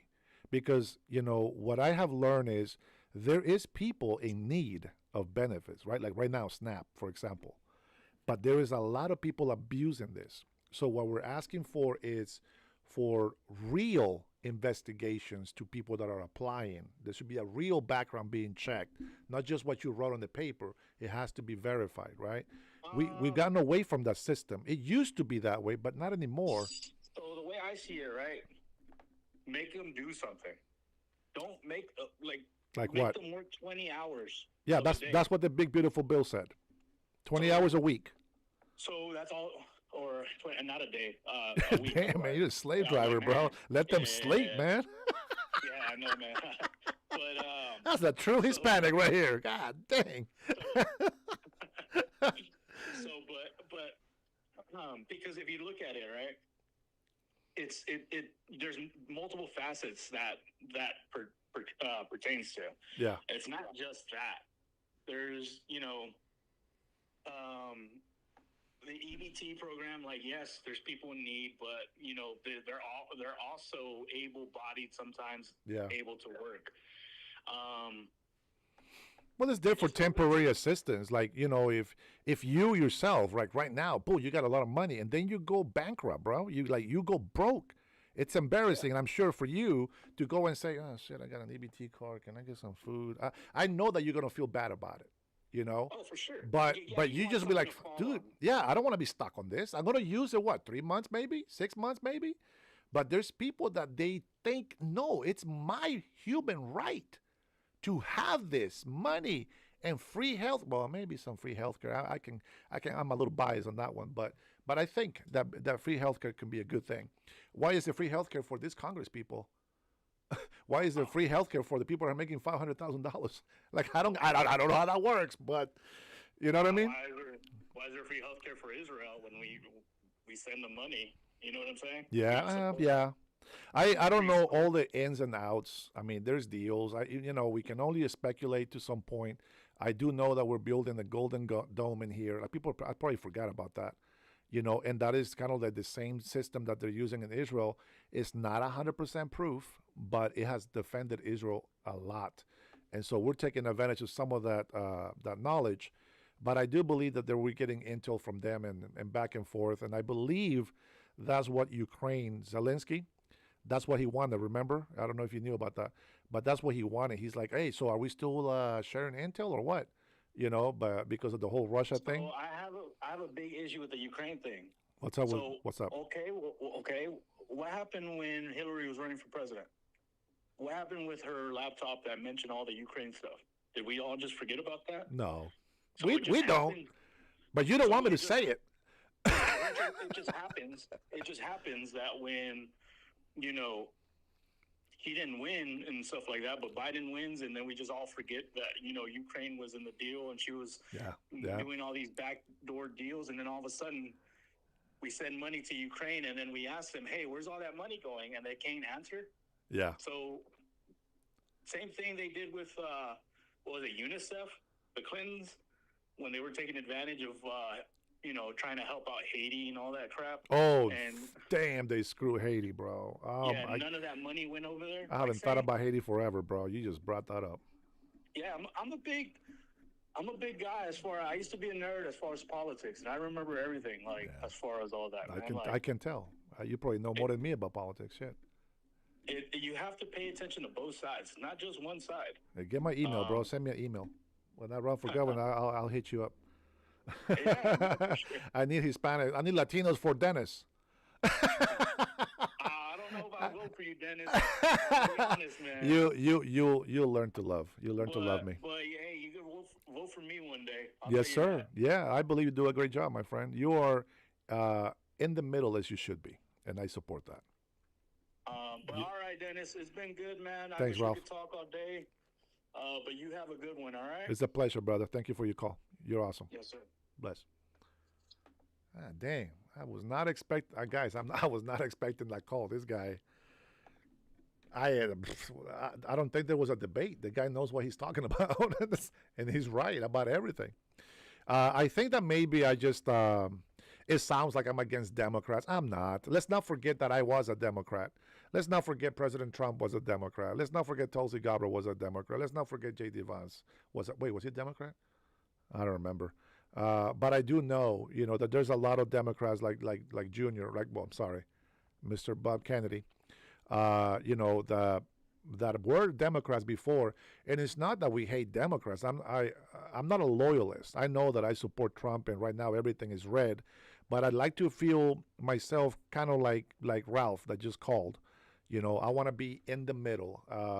As Senator Fetterman says, he's a loyalist. He's a loyalist to the party, but he's a patriot, and he believes country first, party second. And he's a Democrat. And he says right now the Democrats are wrong. He said, I will vote with them for a lot of things, but they're wrong. You should not hold the country hostage because you want to get subsidies. That's not how you deal with it. We played Barack Obama talking about it, and it just doesn't. So when it comes to capitalism and socialism, I believe that the smaller, if capitalism is always the majority, it should be okay. But the problem is with socialism is that the people are not doing their due diligence. They need to verify, they need to confirm, and then once they confirm, then let's go ahead. Guys, we pay taxes for that. This is why America is great. This is why I cannot allow illegal immigrants to be in here. I told my brother here, don't come here illegally, bro. Well, growing up brother, not blood related. My cousin, don't come here illegally, bro. You came here with his wife and 2 kids, and then now they have 3 other kids here in the United States of America. If they get deported, what's going to happen to those kids? They got to go to Honduras. They've never been there. Now, lucky for him, they have plenty of property in Honduras. As a matter of fact, he is stupid for living here because he already has a house, and it's a very nice house in Honduras. All right, let's see. Eve Gomez wants to debate you, Dennis. You know what, guys? At least Ralph threw a super chat of $2. Throw a super chat in there. Throw a super chat. Don't be cheap. You want to debate? Minimum $5 super chat. You guys know my number already, but there's no answer unless I see a $5 super chat. Very cheap, guys. There's people that charge $300 to have conversations like mine with them. Trump here says at Trinity Meadows, you know nothing that red education is showing. That's like saying having the Second Amendment has nothing to do with the conservative values. All right, Trinity, what did you say? What did you say? What did Trinity say? See, socialism is retarded. Yes. If you live in New York City, let us know how you feel about waiting in line at government grocery stores in a year or two. So why is she retarded? Why is she dumb? I don't understand Trump's ear, bro. I don't understand what you're saying there because you know she's right. It is the truth. He's a communist. I know. What's a communist? What's the difference between communist and socialist? Let's just say this. He started his campaign announcing that he was a communist. Let me see. I think I have a picture. Hold on. I got a picture of his little thing from his website, I think it was. Give me a second. I think at the bottom. Here, let's take a look at Mandami's special platform goals. I don't know if you guys forgot about this, but this is what he was running with. And they got this information from his website. I don't know if it's still there. But, of course, freeze rent. Oh, that's a great idea. I think that's awesome. What that's going to do, it's not going to lower the rent, just so you know. What that's going to do is going to put pressure on landlords that they don't have enough money right now to fix their properties. And because they have raised the taxes on them, once those taxes hit in 26, they're going to be screwed and they might just go out of business. And let's see what they do with that then. Creating city-owned grocery stores. City-owned grocery stores means that if they don't want to sell you something, they can say no and you won't be able to get it. Even especially if you are dependent on SNAP. The moment that they cancel your access, you're screwed. You are at the full 100% mercy of the government. And I know that I have a lot of patriots left in this chat that will not be dependent on the government. Fare-free buses. Now, somebody told me that the bus fares are already free. I'm not sure if that's true. I don't know about the subway, all that stuff. I don't know anything about that. Adam says, before I continue, Adam says, most landlords are family businesses. Yeah, they're just like people like you and me. We're not multimillionaires, but we are making a living, a better living than if you were just having a regular job probably. But there is a lot. There's a lot of insurance. There's plumbing, electrical. There is damages. People come in and abuse their stay. They overpack apartments. It becomes a fire hazard. The rent doesn't get paid on time, and it takes 3 months to evict somebody. And then when you finally evict them, then they have to pay for the repairs. They got to change carpets. They got to change appliances if you have that on there. You got to fix sheetrock. You got to repaint. It's a lot of money, okay? So let me read one more here. Dave says, aim higher, like anywhere near my head. I don't know what that means. I ain't got a neck beard. What the hell, Dave? You nasty. You nasty. Trump kneecapped the NLRB. Okay, Trump's ear says Charlie was quite effective and make a huge impact. He did make a huge impact. If not for Charlie, Trump wouldn't have won the young vote. I can agree with that. So you truly have no idea what the hell you're talking about. And for that, I agree 100%. Let's see. Jumbo price, true is fact. Let's see. Expanding and protecting gender-affirming care citywide. Now, we can castrate our children, but we can give people free health care. Isn't that nice? I think that's fantastic. Oh, let's raise the minimum wage to $30 by the year 2030. Now, I don't know what what's the minimum wage right now in New York? You guys got me thinking about this now. Let's see, what's the minimum wage in New York? Anybody? Let me see here. Minimum wage, minimum wage.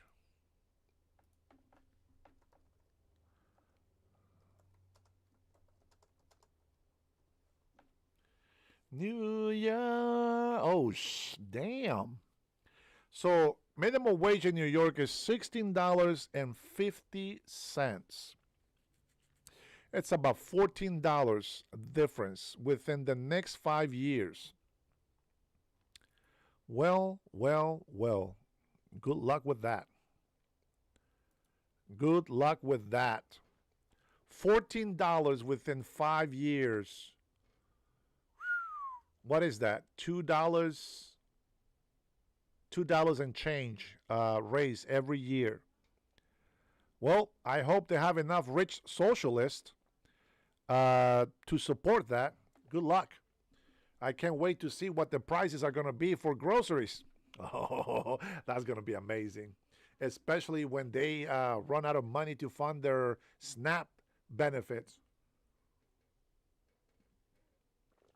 You know, people don't think. Sometimes people, they just don't think. All right, let me see what else we got here, guys. We got end to ICE Corporation. Yeah, because ICE is a threat to illegal immigrants. And again, if you are an entitled American and you think you're doing the right thing by supporting illegal immigrations, you're not. As a matter of fact, these people that are here, they might just need to go back to their country because they're the hard workers. They're the business mentality guys. They need to be in those countries so that their country's economy become better. Unless they're making too much money here and sending it back to their country. Defund SNAP. No, I can't say that. I can't say defund it, but I definitely will say be more strict with it. I can get behind that. Okay. All right. This hot is getting too hot for my head. Let me wear my friend's hat. He's not here today, but it's all good. Trinity, you make sure you let Bernie know that I was showing some love for him. All right. Let me see. What else do we got in the chat here? Let's see. Eve says, my pay's higher cause it's very expensive to live there. Bruno, no business, no wages. Minimum wage is $16.66 where I live. Yeah, that's about the same. So let's just call it $14. So about $2 a raise. No, I'm not trans, and I do not support that shit. Yes, I will have to say, Trinity, you will be happy. I have made a decision about abortion, and I'm going to go against abortion 100%. No abortion at all. I will let people vote for it, but I'm going to run on no abortions here in Washington State. They're going to have to move to a different state where they're allowed to murder their children. Not here in Washington State. Let's see. George, give me a call.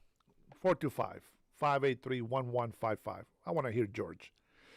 And don't be an asshole. Remember, you say what you got to say and allow me to speak. Go on, Georgie. Star 67, block the number. 425-583-1155. Uh-oh. DMV in the house.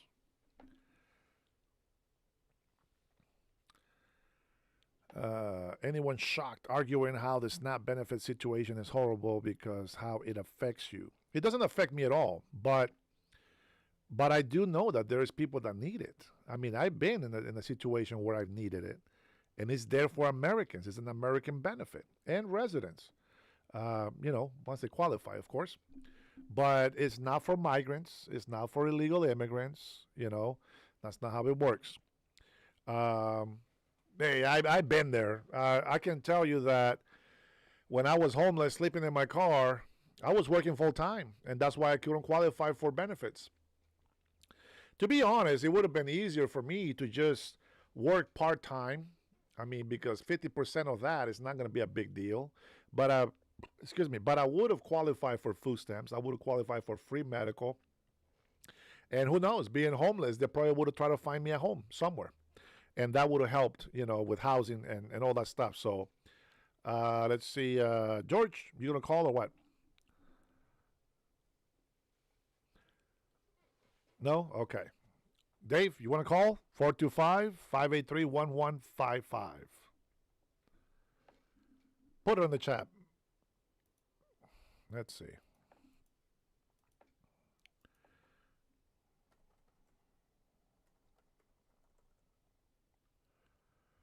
La, la, la.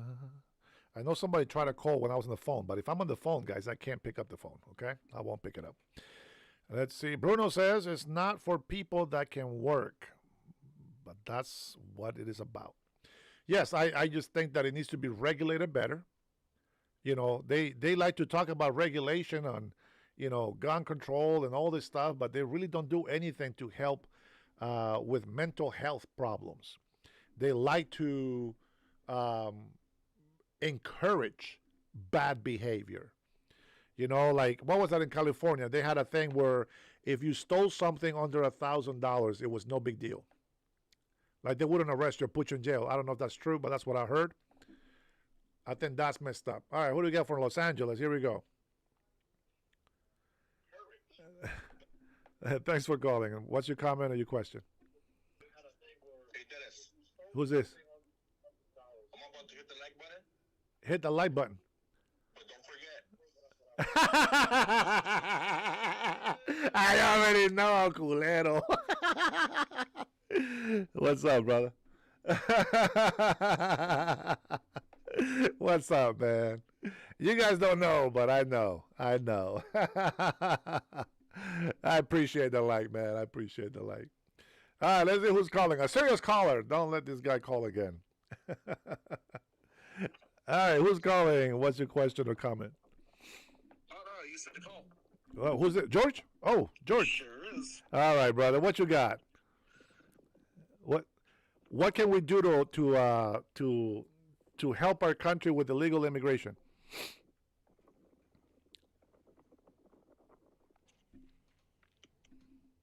Oh, sure, hold on. It's all right, bro.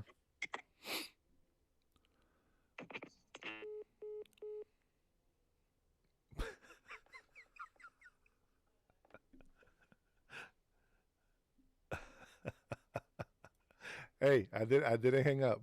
He probably dropped his phone. Let's see. He'll call back. Maybe.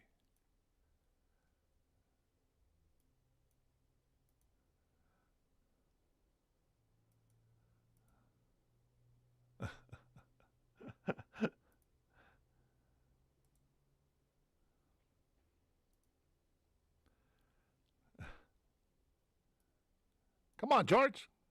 Call back. Will you tell a 100-pound anorexic they are fat? Would you affirm them?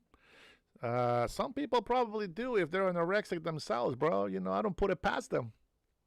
Hey, guys, I really want to tell you, there's only 50 people in here, but I want to tell you seriously, those people that called in, except for Melody, because she got too emotional, I think she has some good points, but she didn't let me answer. She just got too emotional.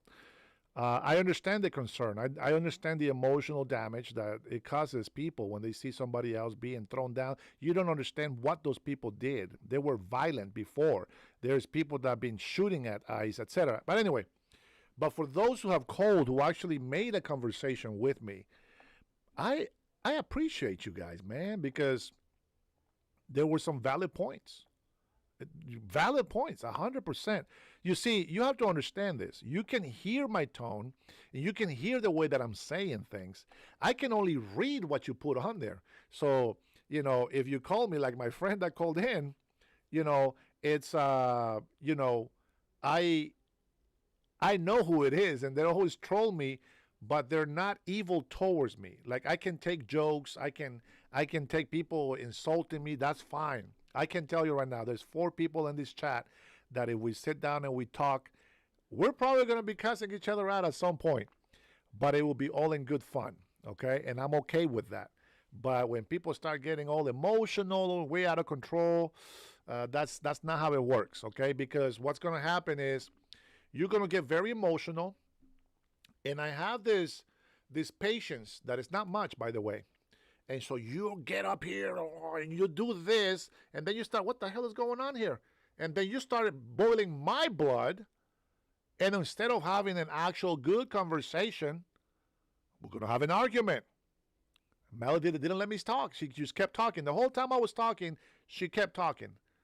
I gave a very simple rule. Say what you got to say and allow me to finish what I have to say. But the moment that you guys start yelling and start talking, oh, man, that's not going to work. It's not going to work. Sorry, Melody. I know you're very emotional. I mean, most females are. But you know what? Us men, we also can be emotional because we were raised by females. Ah, man. There's too many birdas in here. I know you will, Loco. Same here, bro. Same here. George, call back. Sorry, I have it on silent, so I probably didn't see you call back. Call back again. Yeah, I believe you, brother. No worries. But anyway, toma, cabrón. Yeah, you got to cool down a little bit, man. You got to know how to talk to me, and believe me, it's a whole different ballgame when you know how to talk to me. All right, George, you back? There we go. All right, don't drop the phone, man. It's like they say, don't drop the soap. Yeah, bad signal. Yeah. All right, brother, what you got? In regards with the immigration stuff, yeah, stop letting people like Melody weaponize empathy all for the sake of trying to guilt the other side into agreeing with them. Damn. Okay. Yeah, it's true. It always breaks down to an argument that always ends up coming down to an appeal to emotion. Yeah, I agree. You have no idea what it is like for the Hispanic experience. Now, me as a white woman who went to Catholic school, let me screech at you all about it. Yeah. Yeah, somebody needs to fucking top up their frenzy. Oh, shit, I thought you were real there for a second. Man, that's very good acting. Hey, let her call back in. Let her call back in. No, I can't listen to that no more, bro. I can't. You got to be able to pause. You know, let me talk because you know, she was like mentioning some stuff that I can see why she thinks that way, but I think she's misunderstanding me or where I'm at. But because she didn't let me answer, I was like, "Why? What am I supposed to do? I'm not gonna sit here and let you yell at me for free, especially for free." You know what I mean? So charge her the $5. Let her screech into the ether. Right. All right. What else do you got for me besides illegal immigration? That's about it.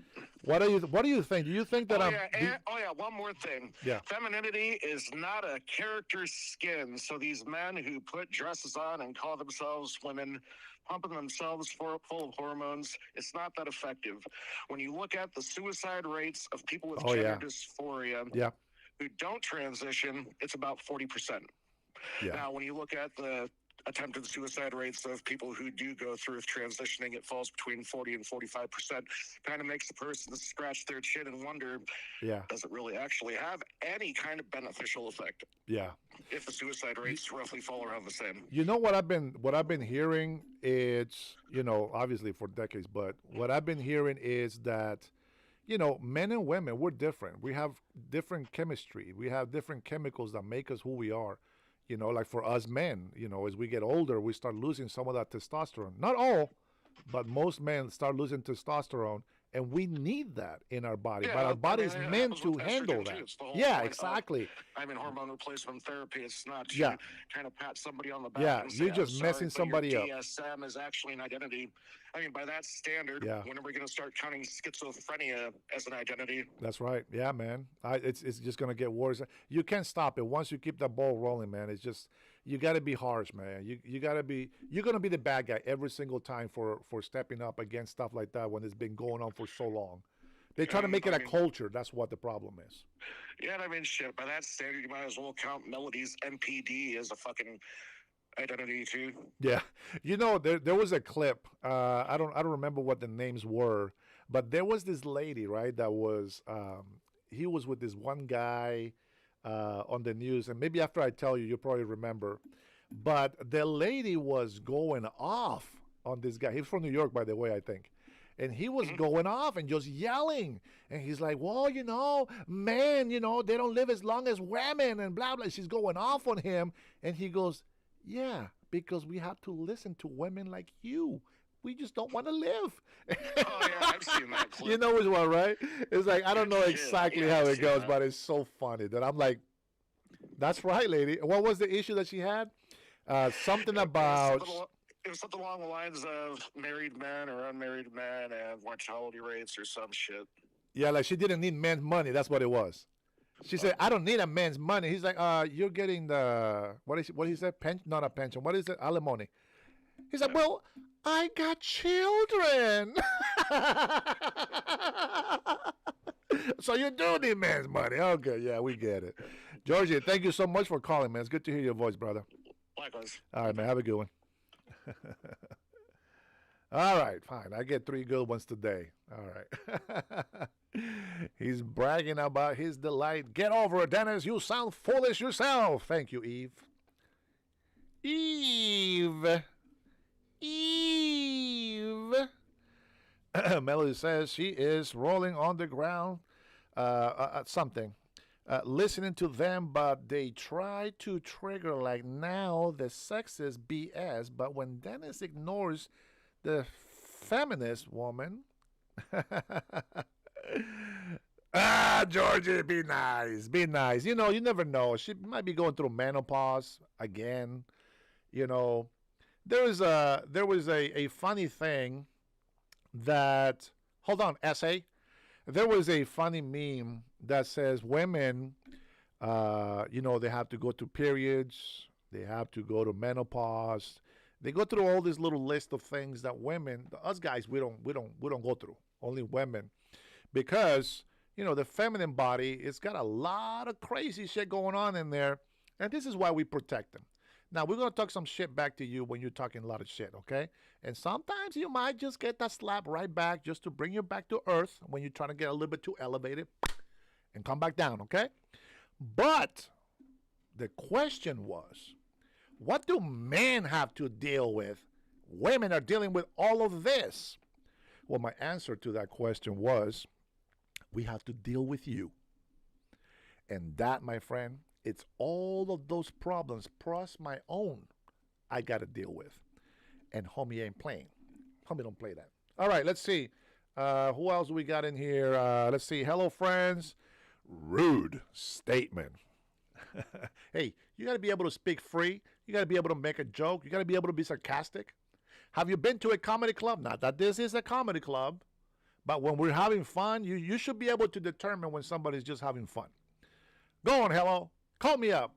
425 583-1155. Let me see what you got to say. I should be charging you guys for calling in. You guys already demonetized my channel. This is all for free now. Julio, you want to call in?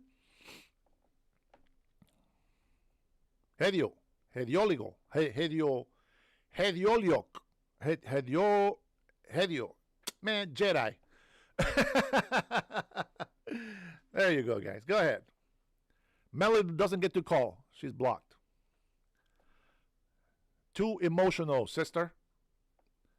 Man, I even say, you know, aloha, because I saw the 808 number, trying to break the ice. I'd be surprised if you're married. I'd be surprised if you're married. Or maybe you're married to another woman. That's the one way that makes sense. 100% agree with you, says Laurie. Oh, Laurie, you're so sweet. That's because you're always sweet. Tacoma Off-Road, a redneck gangster. So you hit women, huh? Not yet, but it can happen. Oh, órale. Está bien, brother. No te preocupes. Me hubiera gustado escucharte. But thanks for letting me know, brother. All right, one more time. Hello, friends. It's in the chat. It's right above your name. 425.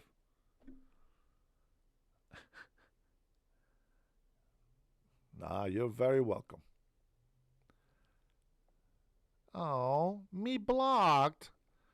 Melody's going to have a hard time. Melody's middle name now, it's Karen. No, I'm just kidding. I apologize. That was way too far. My bad. I apologize. That's not funny. I hate it when people say that shit. I really do. You're not a Karen, Melody. It's just, you're just like, you get too emotional when you want to talk. It's just like, if I get emotional here, I'm getting emotional because I see all this negativity towards the United States of America and all this defense and empathy for the world, and you're trashing your country, the place where everybody wants to be. Don't help it to get destroyed. Protect it. Appreciate what you have. Appreciate your freedoms. You got millions without benefits because you support illegal immigration, because you want to be that citizen that goes out there and starts obstructing justice. Even if you're a citizen, you're going to pay the price. All right, who's calling and what is your comment or question? Hey, bro, it's Jay. Jay, what's popping, baby? Hey, man, everything is everything. Everything's everything. Good, you know? God is good, sir. What you got for me? Go off. You're allowed to go off on me. No, I'm not going to go off on you at all. You're always cool. I was wondering what your understanding of what's going on with the government shutdown. Well, what we early this year, we had the big beautiful bill vote, right? This was something that we used a democracy to work out. We have the majority in Congress, so of course we passed it anyways, even though Congress they don't like it. But it's democracy, and they cannot fight democracy because they keep saying that we're destroying democracy. So we go to the Senate. The Senate didn't like it. Even some Republicans said, no, we need to do this. And so they diluted the big, beautiful bill, as they say, right?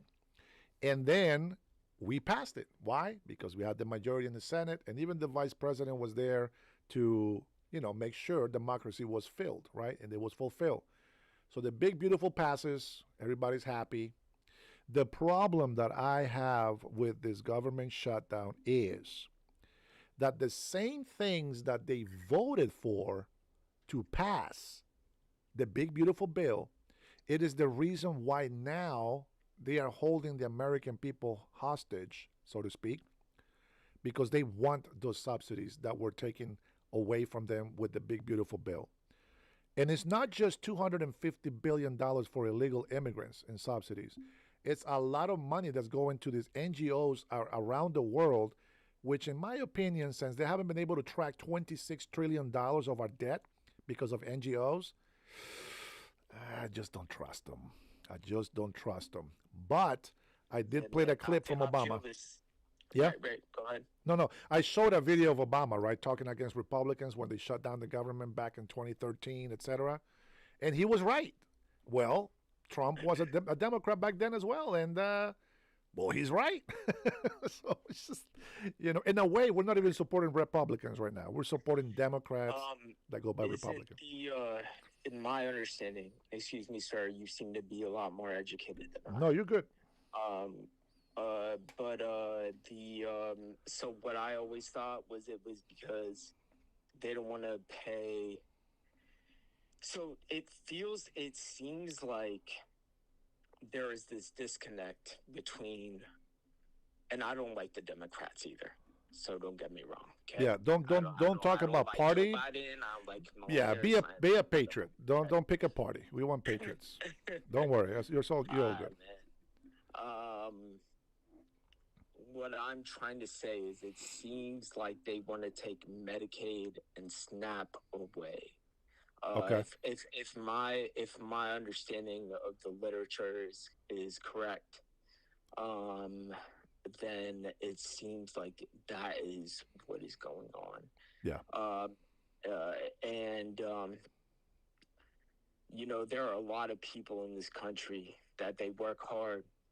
They work very hard. Yeah. And there hasn't been it just seems like we're just working paycheck to paycheck. Yeah.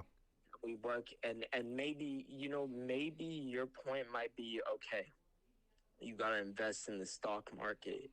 You got to maybe gamble your money away. Not away, but just try to take a gamble. Yeah. But there hasn't been any results. And maybe your opinion is also, hey, get a better job. I know the struggle. People don't know, but I know the struggle. Yeah, I'm an electrician. I work congrats. I work 80 hours a week. I make $75K. Wow. So tell me, like, have your I'm honestly asking you, sir. Yeah. Have your grocery prices decreased, or have they increased? They have. They're about. They didn't go down. They didn't increase. They're about the same price. What does that mean? So one of the things that I hate that local government does, it's every business can price gouge. I don't know, what stores do you have around you? Take 2 grocery stores. I go to the cheapest shit, man. Okay. So I got 2 kids at home. So I got a dog. Okay, so here, I'll give you 2 names of grocery stores that we had here. Okay. Now some of them are going out of business, but there is a Fred Meyer, and there is a Safeway. Okay, and then of course you have Walmart, right? So in Walmart you have maybe a pound of tomatoes, for example, right? Pound of tomatoes, $1.50. Okay. You get a pound of tomatoes? Yeah. Or what? Yeah, they get by pounds. So this is one. No. Why do you get a pound of tomatoes? It's just an example for the price. An example. So okay, here, grab the eggs if it's better for you. Okay, we have a dozen eggs. Yeah, dozen eggs, $1.19 at Walmart. I go to Safeway, and it's $1.79, and then I go to Fred Meyer, and it's $2.19. That's over $1 more than Walmart. Now, people say tariffs is making the economy go bad. Why is it that one grocery store? Sir, can I just say something to you? Can you send me a receipt of eggs being $1.79, and I will trust everything else? Oh, the low amount? No, I'm just giving an example of how pricing works between stores. Those are not real numbers. Okay. They're not real numbers. What is the actual price of eggs where you're from right now? Jesus, man! You know what? Oh, Lord, my Savior. Here, let me look up something for you. Okay, let's see if we can do this. Let's see. I go to Food Line, sir. That is the cheapest grocery store in the state of Virginia. Yeah, there's Norfolk, Virginia. There is outlets, but here, let's go take a look. And we can just go to the store. I mean, you can look this up on your phone. Where should I go? How many places should I stop for to find the right price for every item? You should be able to go to any store. I work 80 hours a week, sir. Yeah. Where should I go to find every right price for every item? Yeah, you should be able to go anywhere. But here's the point that I'm trying to make with this is, hold on, let me see, dairy and eggs. Sorry. Don't worry, I'll make a point when I get to. Okay, so here's 12 eggs. If we go to Walmart, you have.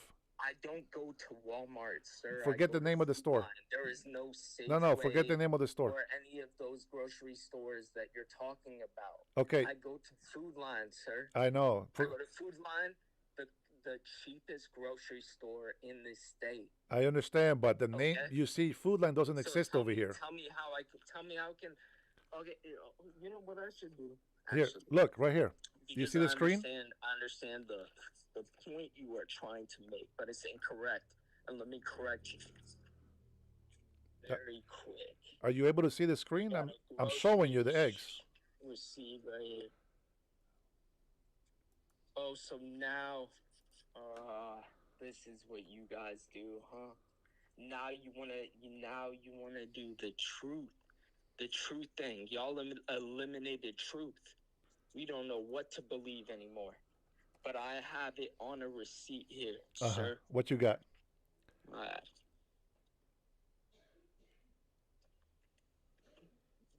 y'all want to do. Take it away from us.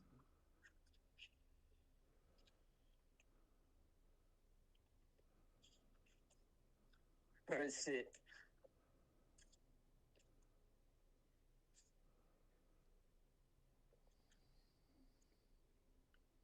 Prince, sit. Prince, sit. Sit. Sit, Bubba. I love you. Okay, sit. What the hell, the eggs? All right, tell me how much you spent on. Tell me how much you spent on eggs in. Tell me how much you spent on eggs in November of last year. Oh, I don't remember. I couldn't buy eggs. They were over $50 over here for 3 dozens. You know what I got on my receipt? What you got? It was $6.36 Wow, how many for a dozen? for a dozen. Oh wow. Can I ask you the same question? Yeah. How much you spent on eggs this year in November? It's 36 eggs for $12 and change. No. The normal dozen. Nobody can afford a fucking. That's not what I'm asking you, sir. What I'm asking you, what did you spend on a dozen eggs this year?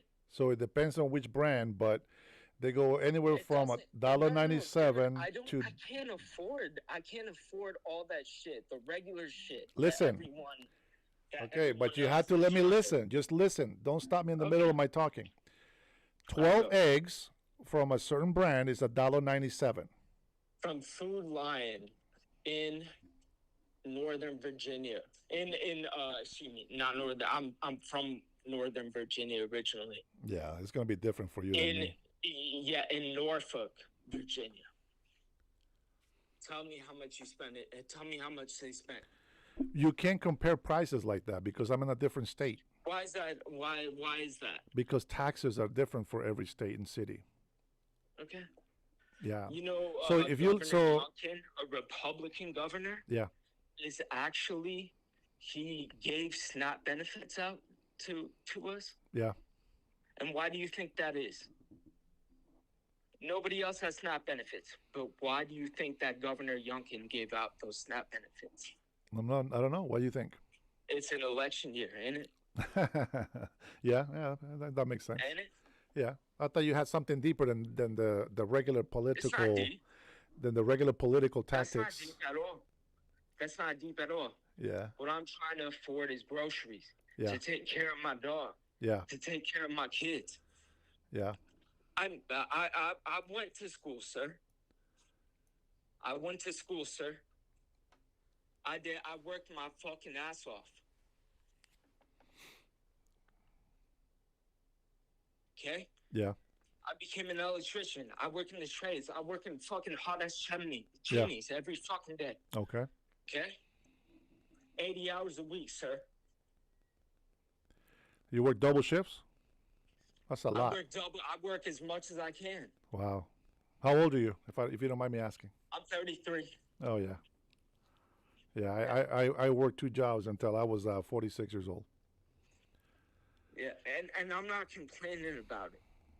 But it's just becoming to the point that, like, what are you supposed to do? How are you supposed to take care of your kids anymore? Yeah. You know?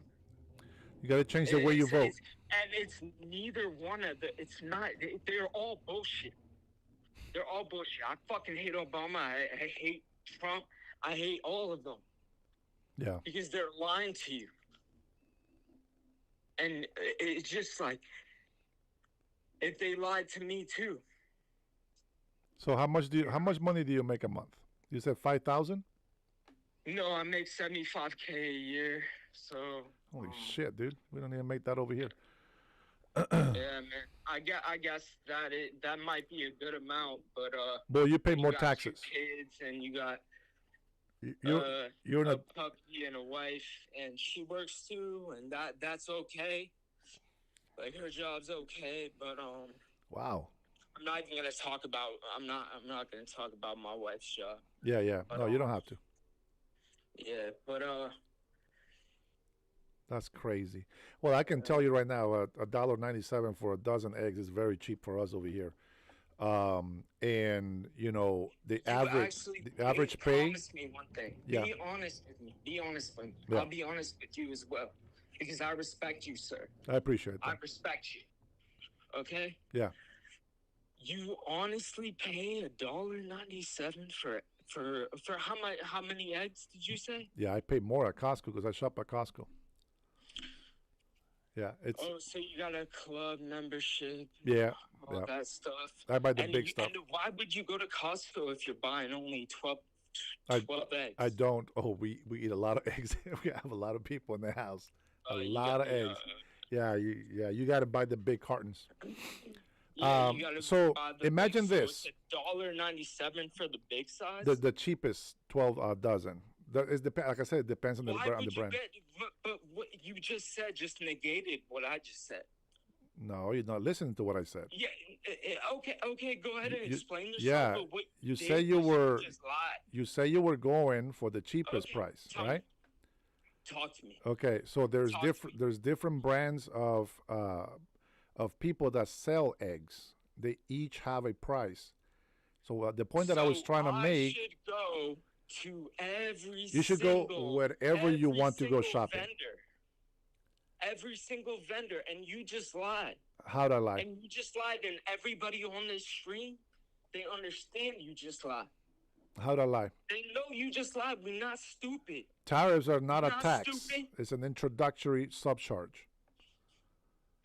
So if we're in yes, it's not a tax. That is wrong, Kieran. It is not a tariff. Tariff is not a tax. Okay. It's an introductory subcharge. Just so you know, that's controlled internationally. How many eggs do you buy from Costco? I don't know. I just buy the cartons. I don't have a receipt to show you. You don't know. You just buy it. I just buy it. I buy what I need. What am I going to? Huh? Why would I complain about the pricing of that? You're a rich boy. No, the way I shop is this. Oh, I need this. I didn't think that you were. I didn't think that you were like that. No. I just don't bitch about my life circumstances. No, I don't. No, I've been poor. I've been homeless. Believe me, the life that I have right now is not even close to yours. I work my fucking ass. Yeah, and you make $75,000 a month. You know what the average pay for people over here in the state is? $30,000. You make okay. Well, here number one, bro. Oh, this guy has some problems. So, the average people here in Washington are making about $30,000 to $35,000. Don't be upset with me because you don't know how to manage a damn budget. You're making $75,000. Your wife is working. What the hell is the problem? Man, I thought he was going to come in and say, man, I make like $35,000 a year. Okay, that's how somebody else got to work. You can't get mad at me for that. Again, tariffs are an introductory charge. It's a surcharge. I just bought a camera that I sent to my growing up brother in Honduras. It's a cheap camera, $53. I paid the shipping, and then I pay import charges. They get the item over there, and over there, they want to charge them import charges, which is the price of the actual item. That's ridiculous. Now, here's the thing. He probably has something with the nerves, bro. I can tell that he's not all there. But I looked up the tariffs in Honduras. The tariffs go anywhere from 0% up to 15%.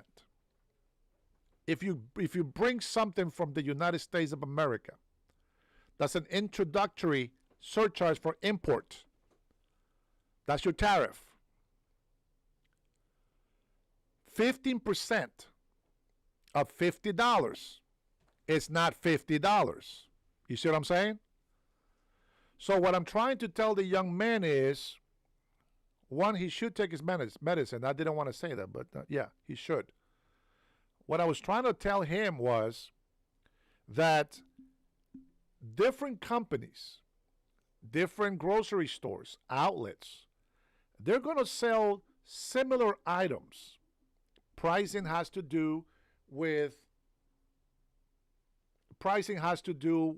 brand names and the stores themselves. I was trying to give him an example, as you guys saw on the screen, right? I was trying to give him an example that, hey, with this brand of eggs, for 12 eggs, it's that I don't want to know. I go to the chip. Well, you have to let me fucking tell you what I need to tell you. I can't explain to you if you don't let me freaking talk. I don't give a shit where you buy your groceries. I'm trying to give you an example. The brain is not all there. I even said, don't even worry about the pricing. I'm just giving an example. You saw it. I showed it in there for you. There was 12 eggs for $1.97 and $1.17, $1.12, or whatever that was, for $18. You see what I'm saying? It's like the pricing is different for every amount and the brand of the eggs. Every item, I know, Adam, every item that you look for, there's a lot of things that make the prices go up. If you milk a cow here in the United States of America, tariffs have nothing to do with the pricing of that milk. What does have something to do with you are taxes.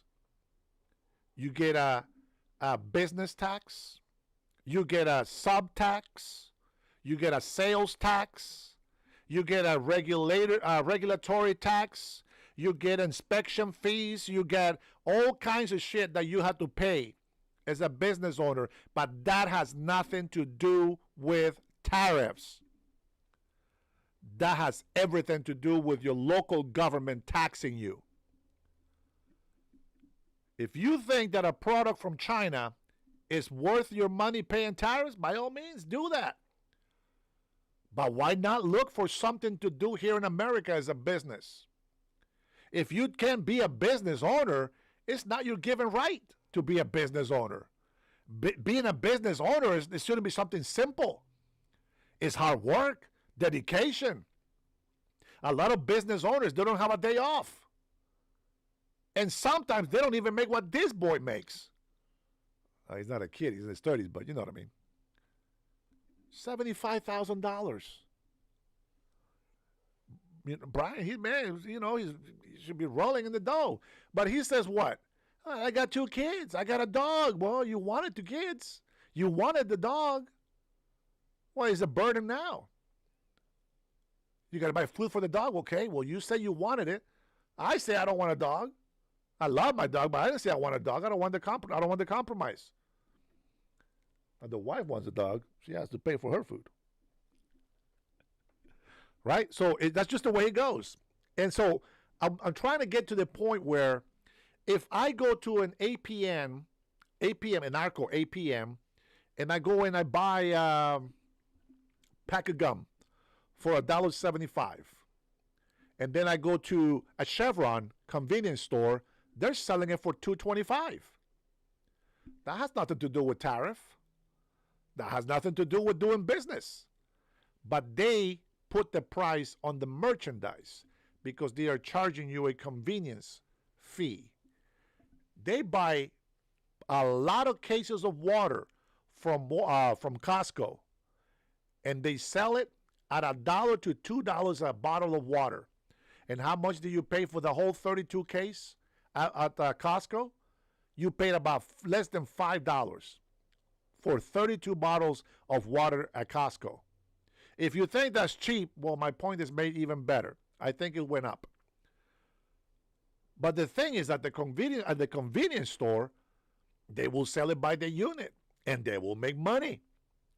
If you go to a soda can machine, you go in there, you pay $1. You get a pop can. You go to Costco, you pay $14, but you get a 32 pack. Imagine that. 32 pack times 2 times $1. That's $32. You just made 100% profit on that box of sodas. Brian says, notice how he put the dog before the kids. Oh, that's sad.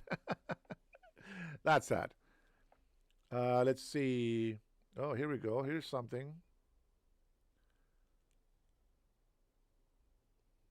Okay. Let's see. Trinity says dogs aren't necessity. Budgeting doesn't compute with some people. Yeah, yeah. Hello, friends. Love you all. Let's see. James says breaking news. Trump is awesome. James. Let's see. Oh, here we go. Art is back. The Trump train has no brakes. Sharp curves ahead. Derail imminent. Maybe. Hopefully we'll land on some Democrats. Adam says, I have 2 dogs. I love them as kids. I'm responsible for their well-being, food, meal expenses, everything else. I agree, man, and you should. You should take care of your animals. Dave says, well, I hope you can functionally live in your car with both of them. I don't think Adam is going that way, my friend. What is this?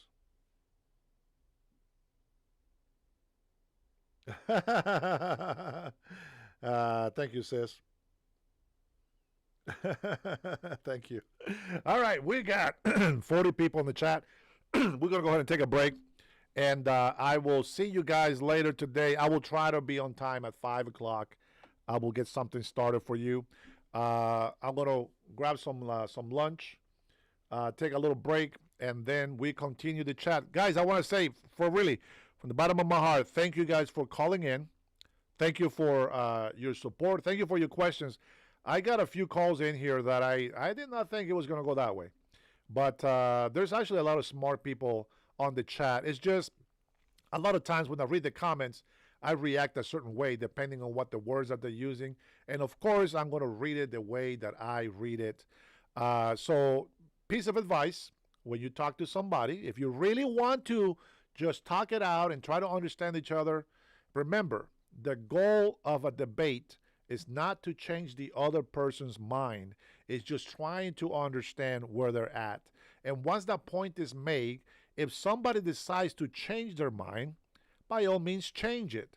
But if you don't change your mind, then you stop and you agree to disagree. But at least you know why people think this way and why people think that way. All right?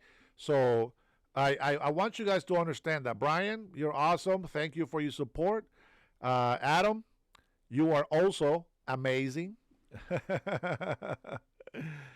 Let's see here. Who else? Trinity. Look at my wife is over there. Trinity. Who cares about Trinity? Nobody cares about Trinity in here. I'm just kidding, sis. Thank you. We appreciate you. My wife says hello, and she says thank you for everything. All right, guys. I will give you guys... What is up with this? Oh, that's why. Sorry, give me a second here. Look at my other monitor. I want to leave you guys with some jams. And I will see you guys later, okay? I'll try to leave you guys with some jams here. Here we go. You guys have a good day. I'll talk to you guys soon. George, fantastic call. It's good to hear you, my friend. Hedio, maybe one of these days you get on my live and actually call in so we can hear you talk, all right? I appreciate the best wishes from everybody. Melody, please have a Diet Coke and relax. You will be all right. I wish you well, happiness, and joy in your life. Spend it with your family, okay? Don't waste time worrying about the things that you cannot change and let God work for you. All right, till next time, guys.